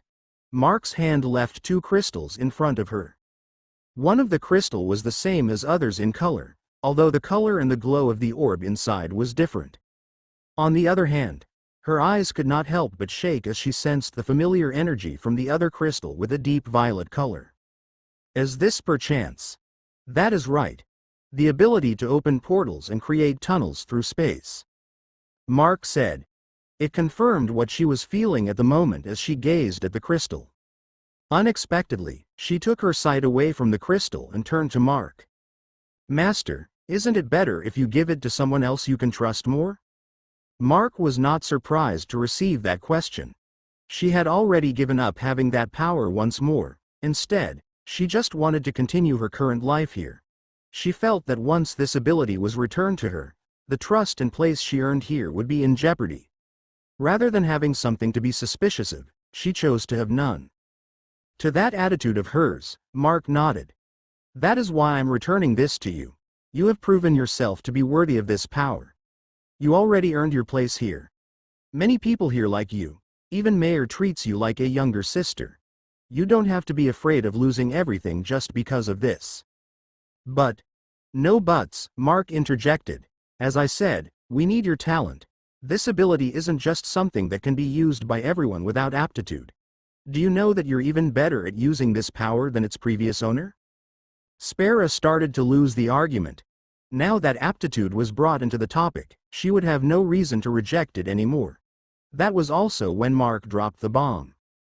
I need you to be able to use this ability again. Because once we enter the spirit dimension, there will be a chance that the members of Ouroboros will appear to destroy everything. You don't want to get this place destroyed, do you? Spera froze. The awakening of the Chio should have alerted them and they could be searching for this place already. When they appear, we need to be able to return immediately. Or else, you know what will happen. No, we will lose this place, right, Master? Spera's voice was quite shaky with the thought that she had in mind. She was a member of that organization before. Thus, she knew the extent of their powers to some degree. If they really did appear and Mark was not in this base, once the higher-ranked members of the organization arrived, everyone here could die. In fact, Mark was the only person she saw that was able to contend with a lower deity like Garvlam. Furthermore, there were several individuals that were on par with the flame demon in the organization. There were also others that were stronger. It was a piece of bad news to hear for her, who finally found what she had been looking for since she was born. Slowly, her hand moved. She grabbed the two crystals on the table. As the chosen inheritor of the space portal, the crystal immediately reacted to her touch. It turned into dust that was absorbed by her body. Of course, she started to feel dizzy. After this ability was taken away from her, she reverted to a normal person. Now that she regained it, her body would undergo some readjusting to be able to use it once more. As she was about to fall, Mark gently caught her. She was already flaring with a high fever. So, I take this a yes, right? Mark asked Spera, who started to lose consciousness. Spera nodded with great conviction. Finally, she passed out. Mark carried her out of the meeting room and brought her to her bedroom. He then told Odalina to look after her. After that, Mark called for other people. His friends like Roland, Nikki, and Arvi, Edward's group, except Annalyn and Terence, and a few more people that were essential to the base like the old farmer couple. They were all called by Mark, given a crystal, and was given a weapon or equipment suitable for them. That night, Mark had to take over as the lookout and spent the night together with May at the balcony. At the same time, Mark monitored the whole base for those that were undergoing mutations inside their dwellings. And of course, this was not the end of the preparations. Mark still had some ideas in mind that he needed to implement starting tomorrow. Day 87 to 10:29 a.m. Mountain Base, Mount Malabito, General Nakar, Quezon. The next morning, the base had entered a new phase. Those people called by Mark yesterday were now being seen checking out their new abilities outside the walls. After all, they were also excited to try out the powers they had received. As for those that did not receive a crystal from Mark, they could not help but feel a bit of envy. However, the old couple that did their best at managing the fields were among those Mark had called. This just showed that giving enough effort to be recognized in the base would lead them to the outcome they wanted. Of course, unlike Huey and the others close and directly under Mark, the older couple and a few people that came first in this base were just regular people. And thus, they were only given an empty crystal for them to become evolvers. Still, it was already something others would want to have. No one would not want to receive even the slightest power-up they could get, after all. Everyone wanted one way or another to survive and protect themselves in this harsh world that became even more dangerous. In fact, a few days after arriving in the base, Mark tasked Edward to start a training session for the combatants. Being in the army before, he was capable of leading such sessions. Nevertheless, not only the combatants were joining and watching the sessions.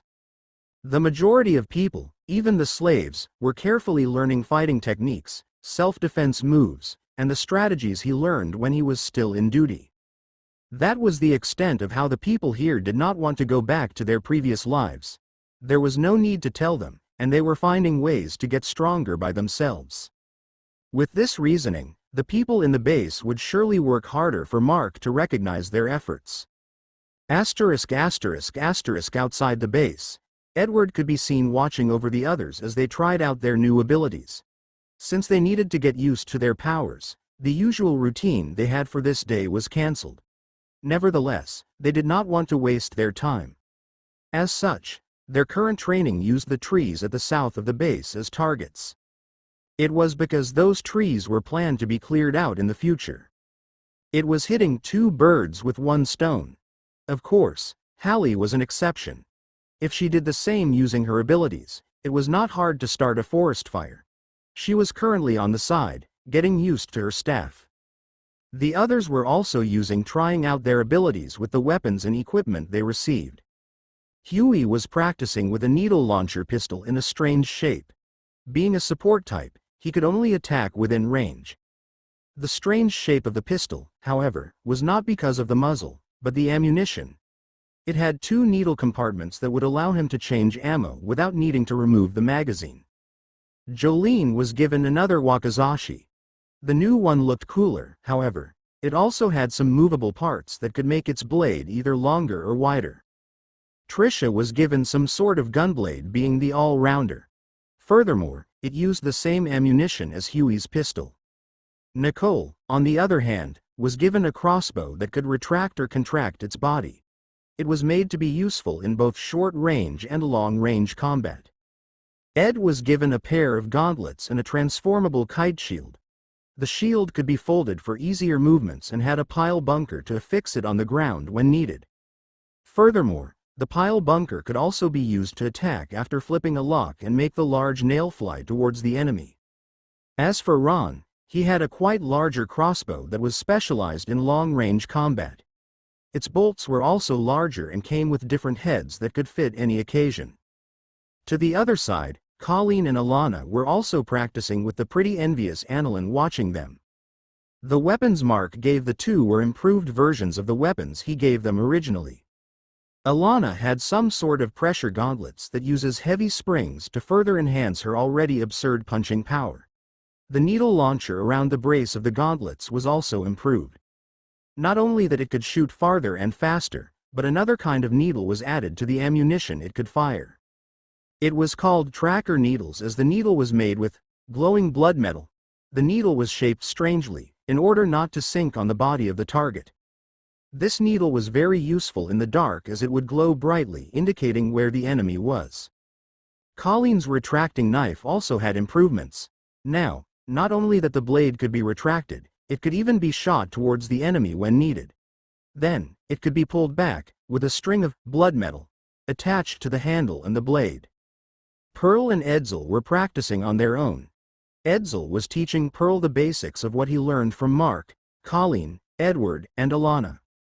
What Pearl received from Mark was different from others and she did not have it right now. Hers was a robe made of leather brought back by Pephile. Mark had a hard time processing it as the leather was as tough as metal despite not being as hard. And according to Pephile, it had magical properties. However, he was not disclosing what kind of property it had. As for Edsel, the weapon he received was a set of sword and shield. This way, he could attack and defend depending on the need. Furthermore, both the sword and the shield had compartments that could shoot projectiles to enemies. Mark watched them all from the top of the wall. Some of them were already capable of using their abilities to sufficiently. It was despite just becoming mutators. Among them, Alana came at the top. In a sense, she was a genius too in many aspects. Right now, she transformed herself, looking like a red lioness. It was quite a different look from what Mark remembered though. Sure enough, the presence of her blood demon genes in her body caused the ability to mutate even further.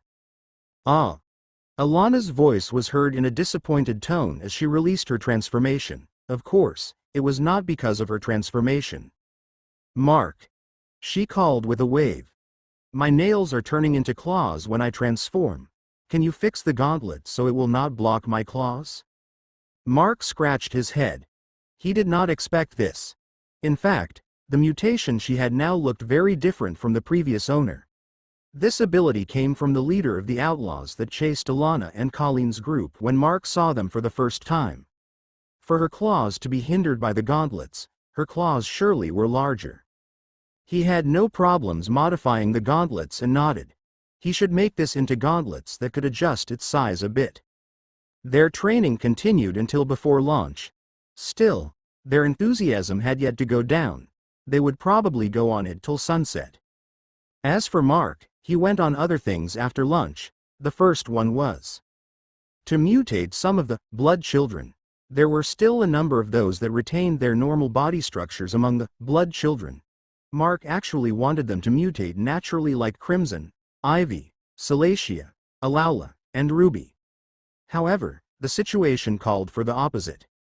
Thus, he ended up picking 5 crystals that could be of use to him if the blood children were to use it.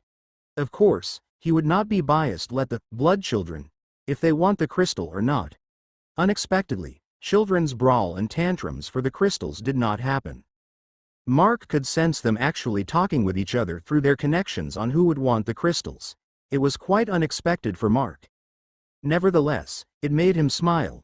Compared to a lot of people on Earth, these kids were more sensible. In the end, 5 blood children stepped forward to each of the crystals. The first was Methyl, one of the 3 blood children that was handed to him by Professor Suzuki. She chose the crystal with acidic ability. The one that came from the criminal in Death Valley known for eating the flesh of little girls. The second was Current, who was among the first blood children Mark found. He chose one of the new abilities Mark had. The one that came from the strategist of the raiders that Harold brought to steal the stuff at the bunker. It allowed that guy to release electricity from his hands along with being able to move fast. Third among the blood children was Merlot. He chose the crystal that allowed a person to turn his skin into copper. This one came from the criminals fighting the berserk whale back then. As for the fourth crystal, that also came from those criminals, Candy jumped for it. She was among the blood children he picked up from Annika before. The ability she chose was a rare one that Mark only encountered once. It was a magnetic ability. Unfortunately, the criminal that had this ability before was too dumb to use it and was just shooting bullets at the whale before he was killed. Lastly, the mutation to release high temperatures similar to Hallie's ability as an evolver. Compared to hers, however, it was much stronger and could reach to a degree that could melt metal. This ability was received by Vermilion, who was also among the 3 that Mark got from Professor Suzuki. Mark wanted all of them to mutate. However, most of the crystals he had would either have the same kind of abilities or something that did not seem to be useful to the blood children. The best example were the abilities that would mutate people to have animal parts or fur. What would the blood children turn into once they absorb those? A piece of metal puffball? Because of that, he could only wait for new abilities that he would encounter in the future and mutate the blood children if they wanted to. The 5 absorbed the crystals into their bodies and immediately fell into a deep sleep. Their bodies were slowly growing to a change. Furthermore, the first ones that mutated first before being enhanced further by Mark's blood, they were the complete opposite. Furthermore, their characteristics as blood demons were already awakened. By the looks of it, their mutation would take longer than the previous ones. There was no problem with that though. The other blood children presented themselves to guard over the 5. Thus, Mark moved to the second part. It was to create hidden weapons to be planted around the base. One thing that would give the Ouroboros their advantage during their attacks was because they thoroughly investigate and observe their enemies before they attack. However, what if there were weapons hidden around the base that was to be used specifically when they attacked? These weapons would surely catch them off guard. After all, they would have no data about it if they had no chance to see the weapons being used. The only people that would be allowed to know about this were Huey's team.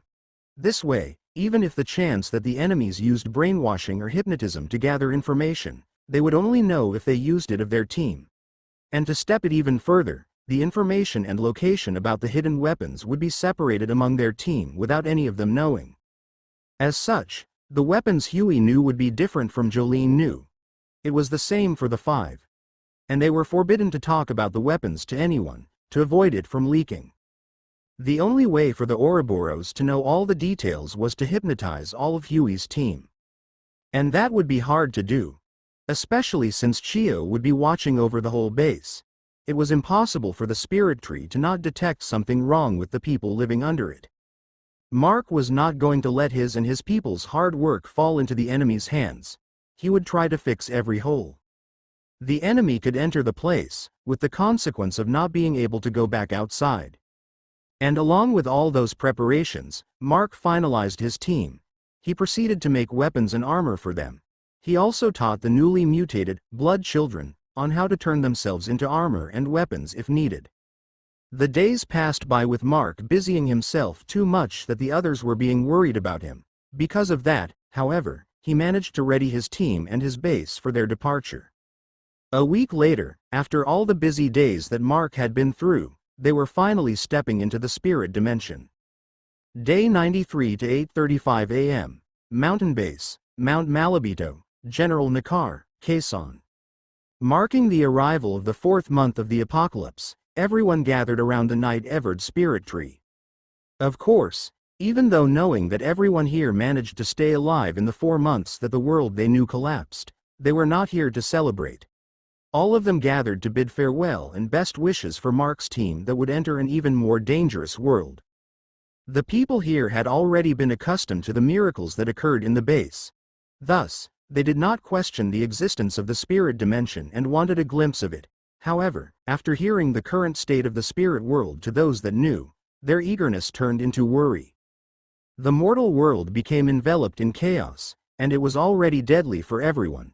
For a world filled with magic to face an even worse state, just who knew what danger awaits everyone on that side.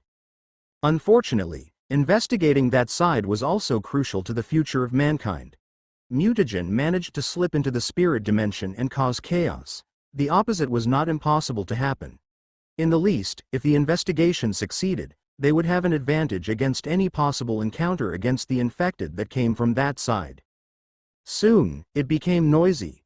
It was because the team that would enter the spirit dimension was about to depart. The team was being led by Mark, May, Iola, Abigail, and Miracle, the first family of the base. On Mark's shoulders were Aphelia and Emihan. Behind them were Pephiel, Edsel, Pearl, Spera, Colleen, and Alana. There was also Mara and Jeanette, who tagged along behind Mark. All of them wore their armors and equipped their personal weapons.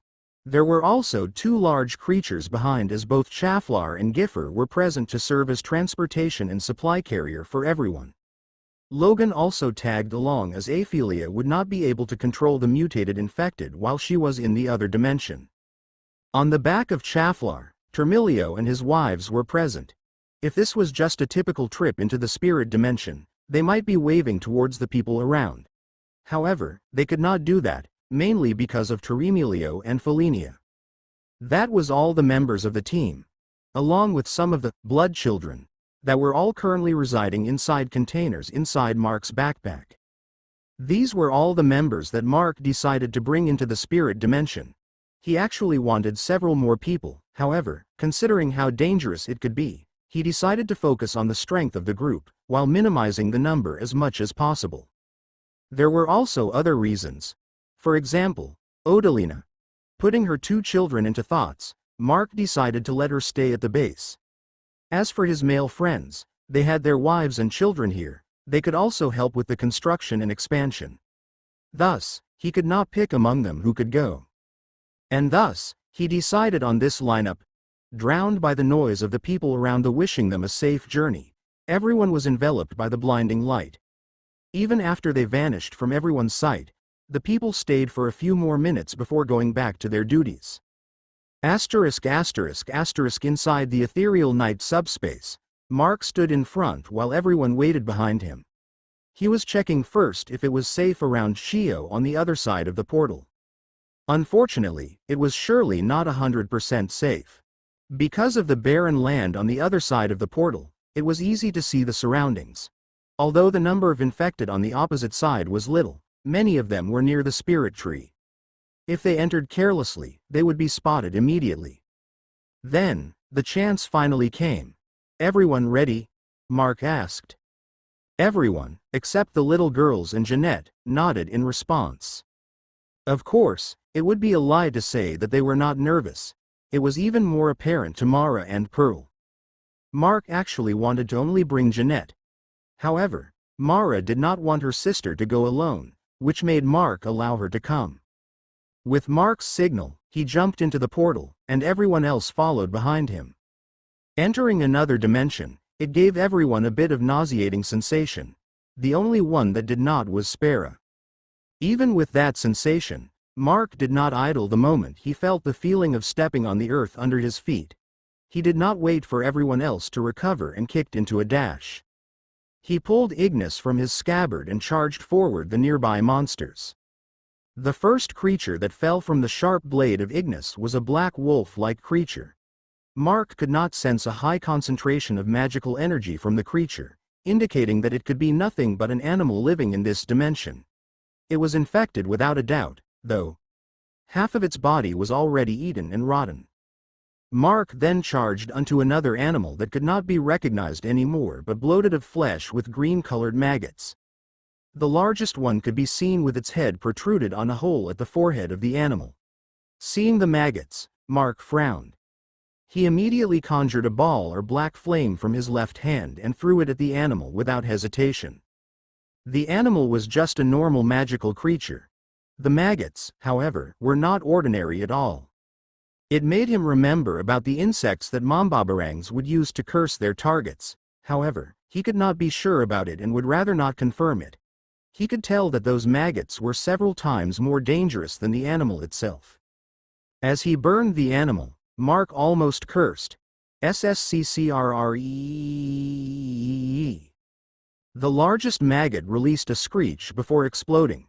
The screech was not ear-piercing or too loud. However, with nothing else making a noise in the area, the sound traveled as if someone shouted on a microphone. Mark expected all the creatures around to be alerted.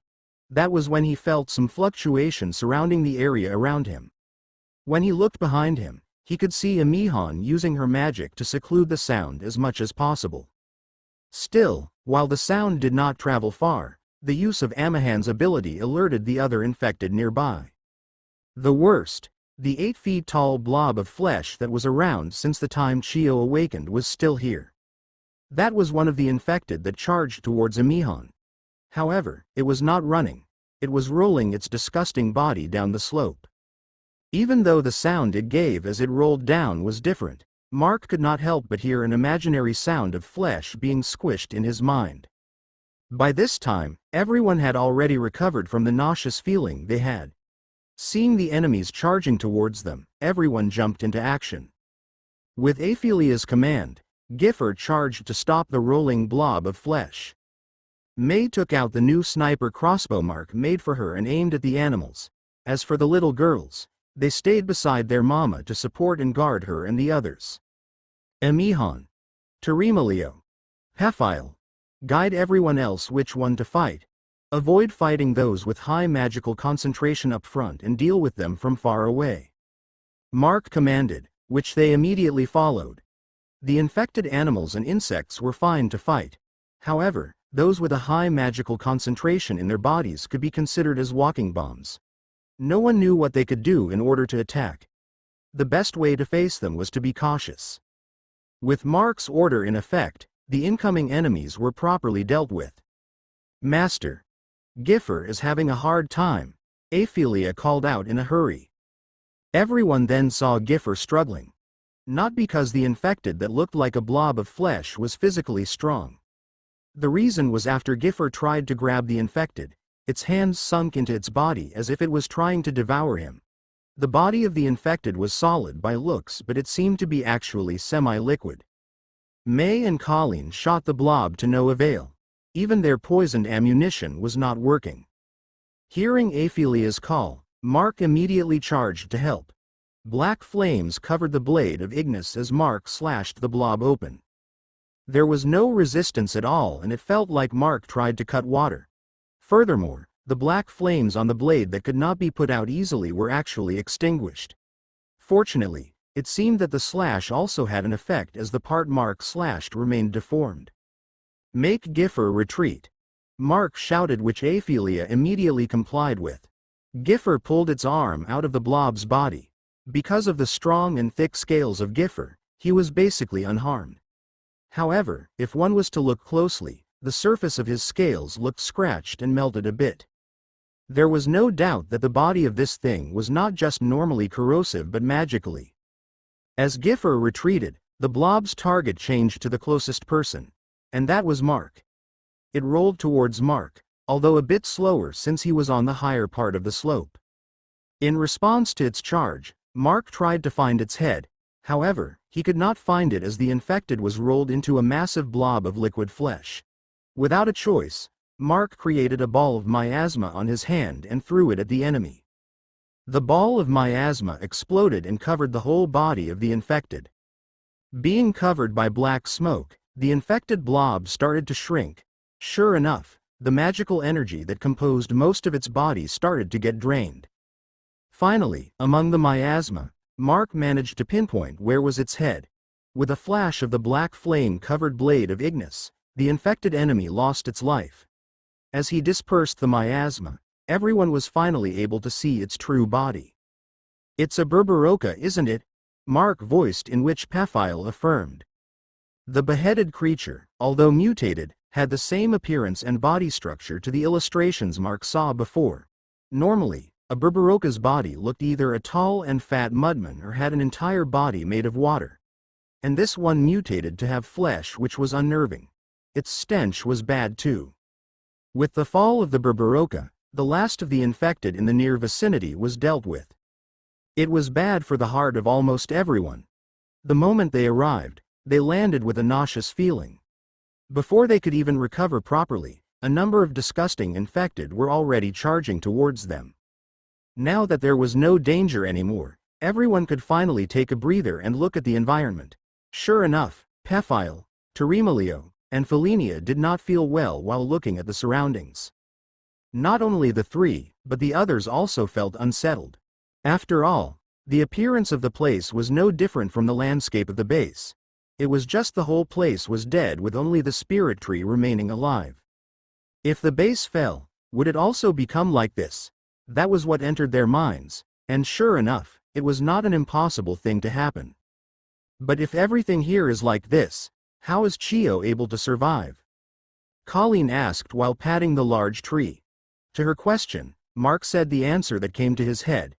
He also asked himself about that question before, and the answer he came up was that Chio's needs were being filled on the mortal world where the spittered tree was planted.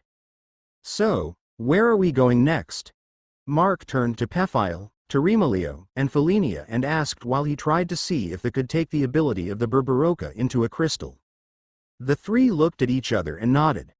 "Let's try the mountains in the north first," Paphiel said. "The nearest kingdom of sylphs should be there." Hearing about the kingdom of sylphs, the eyes of both Amihan and Malaya lit up. After all, it would be the first time they might be able to see the kingdom of sylphs. Hopefully, it should be able to stand, right? And thus, traversing the barren and arid mountains, they headed towards the north. Day 93. A registered arid mountains, spirit dimension. The soil, the trees, the grass, and even the small rivers around the area described how the place was not suitable for habitation. At each step, the surface of the soil would turn into a clump of fine dust. In the slightest touch, the leaves and stems of the dried grass and plants would snap and fall to the ground. A push enough to make a regular human make a step back was enough to uproot a large tree and break its trunk. From a close observation, they all concluded a reason for this to happen. It was very likely that the nutrients and water in the area were somehow drained out. The most concrete evidence that proved that were the rivers that did not have a single drop of water left. All that remained were the riverbed, dried up mud, and all the dried up rocks in the vicinity of the river. It made them look at the sun, thinking that the heat coming from the sun caused it. However, the heat of the sunlight could barely be felt as the temperature around them was rather cold. The temperature was even getting colder as they went up the mountain. While traveling, it was not hard to get the attention of the now infected creatures in the area. It was because with the trees and plants did not have many leaves left at all, there was barely anything they could hide into. Furthermore, the steps Chaflar and Giffer made, although not too loud, would topple dried trees from time to time, causing more noise than necessary. After all, there were no pathways for giants up the mountain or even for humans. They would demolish everything blocking their path, whether they wanted it or not. Luckily, while there were nowhere to hide from the enemies, it was the same for them. Incoming attackers were easy to spot and were dealt with before they could do any harm. The most annoying things, though, were the magical infected. Small infected sylphs were hard to hit from a distance and were too agile.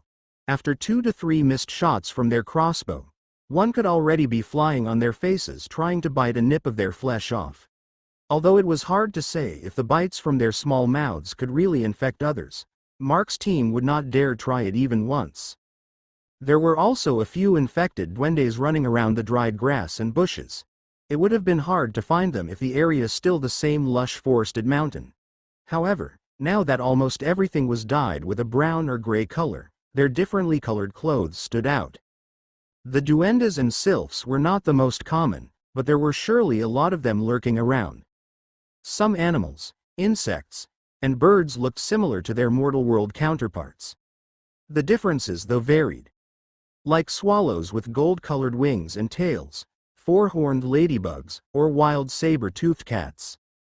Mark's team was being attacked from time to time, causing them to deal with the situation as soon as possible. It would be easier if Chaflar could just breathe fire over the enemies. However, a single spark of flames touching a single tree in this dried land could cause a massive forest fire. Everything was dried and could easily catch and spread the fire. As for Mark, he was fine. As long as within a radius, he could extinguish the black flames he caused as it was partly made of miasma. He could not use the normal flames he got from Ignis, though. Even though the spirit dimension was mostly depicted similarly to a paradise, it was not always the case. Even without the demons and evil spirits that constantly fought with the elementals and good spirits, their world had its fair share of dangers. Most places of their world was an untouched land. The main reason being the population of the spirit races was not comparable to humans. In exchange for their long lives, the chance of a husband and wife of a race to have children was too small. The time they spent in before becoming an adult and being able to procreate was also too long. Even 1,000 or more years passed, these races would not be able to occupy the whole spirit dimension, which was the same size as Earth. And because of that, animals and insects, especially the dangerous ones, managed to thrive. And now, most of them seemed to have turned into infected. Mark could still see a few birds flying at the sky, which looked normal. Unfortunately, all of them were being chased by their infected families and friends. As for the encounters with these infected races, Mark realized he could not absorb the ability of a race in one go, and at times, get nothing at all. The best example was the infected sylphs. Even though Mark and the team already killed quite a number since they arrived, Mark was not able to store their ability to control the wind. It was the same for the Berberoka and the Duende. What Mark found out, however, was that he could use the Psi Crystal to absorb the magical energy of the infected races they encountered after killing them. And thus, he mostly ended up with 4mm bead-sized crystals with different colors depending on what race it was taken from. From the sylphs, it was green, brown for the beads that came from duendes. As for the Berberoka, he got nothing but an oddly sized, mental crystal. I was more than half smaller than a regular marble but a bit bigger than the colored crystals. These crystals look cute, doesn't it? Mark said as he showed the 25 bead-sized crystals of assorted colors on his palm to May and the little girls. Yes, these looked cute and pretty, May replied while the little girls also looked. Gerger, what can you do with these? May asked. She knew about the physical crystals and mental crystals. These bead-sized crystals were, surely, different from the two. And Mark's answer to that, I don't know. He shrugged and looked at Iola. Knowing what his eyes meant, Iola shook her head too. After all, even though she had memories of Keeper, Even Keeper never encountered something like this. That was when an idea popped into his mind. Aphelia, Iola, Malaya. Come here for a bit. Mark called for the 2.5 sylphs who were hanging around on Schaffler's head. Malaya was quite confused as to why she was called. As for both Amihan and Aphelia, they immediately flew over without asking. Because of that, Malaya could only follow. The three arrived, hovering in front of Mark. You three, try absorbing these. Mark said as he handed each of them a green bead crystal. The three carefully grabbed the crystals in confusion. Aside from Aphelia, the two did not understand what Mark meant by absorbing. When Amihan and Malaya touched the crystals, however, they shivered. This. Amihan made another look at Mark and finally grabbed the crystal off his hand. Sure enough, she finally understood what Mark meant by absorbing. This is pure magical energy our race had, isn't it? Malaya asked Amihan as she picked up hers. Her expression surely depicted excitement. Amihan and Malaya landed in front of Mark and relaxed their bodies. The two closed their eyes. Their wings released a bit of a greenish glow. The crystals on their hands burst into glowing dust that was absorbed by their bodies. Their bodies were coated with a green glow. The glow lasted a few seconds before vanishing. When they opened their eyes, the two looked refreshed and comfortable. That felt good. Amihan said. Me too. Malaya agreed and asked. Do you always receive treats like this? No wonder you became strong. I'm feeling a bit jealous. I don't. This is the first time. Just being around Master makes me strong. Amihan replied with confidence, which made Malaya feel even more jealous. Seeing what happened, Mark nodded as his assumption was right on point. These bead-sized crystals were made of the magical essence of the dead races. And thus, it could be used to strengthen those that absorbed it that belonged to the same race. Then, they looked at Aphelia. She was still holding onto the crystal. Not working, Aphelia? Mark asked her. Aphelia dejectedly shook her head in reply. She then returned the green crystal back to Mark's hand. It was understandable as only her body was of sylph and not her soul. There were some sayings that magical psychic abilities dwell in the soul, and while the energy that was needed to use it dwells in the body. It might probably be true. Seeing her dejected, Amihan and Malaya felt bad for her. Malaya always stuck around Aphelia most of the time when she arrived at the base.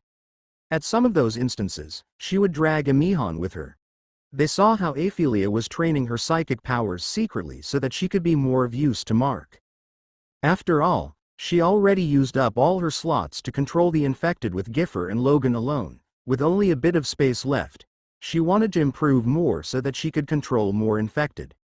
Although she was improving by staying around Mark and absorbing the leaking energy from the Psi Crystal, it was slow for her as her ability was already strong in the first place. Being able to control a dozen normal infected or a few strong mutated infected was enough to annihilate a small military base. Of course, it was not enough for her. At another try, Mark changed the green crystal to another one. It was clear and a bit larger. As Mark handed the crystal to her, her eyes lit up. Grabbing the crystal, Aphelia flew and sat onto Mark's shoulder. There, she closed her eyes and tried to absorb the crystal.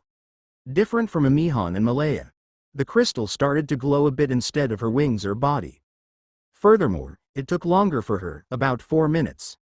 That was when the crystal burst into glass glitters that were absorbed in her body. Opening her eyes, the first thing she said was, "Master, thank you." She smiled. "How is it?" Mark asked.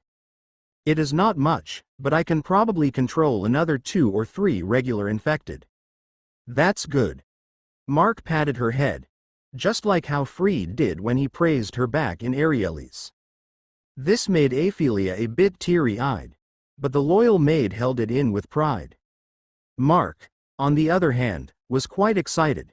He might not have that much advantage of absorbing the essences from the infected folklore creatures. However, he found a way to increase the power of those that followed him. That enough was a great thing. A few minutes later, May, who was surveying the area, tapped on Mark's shoulder.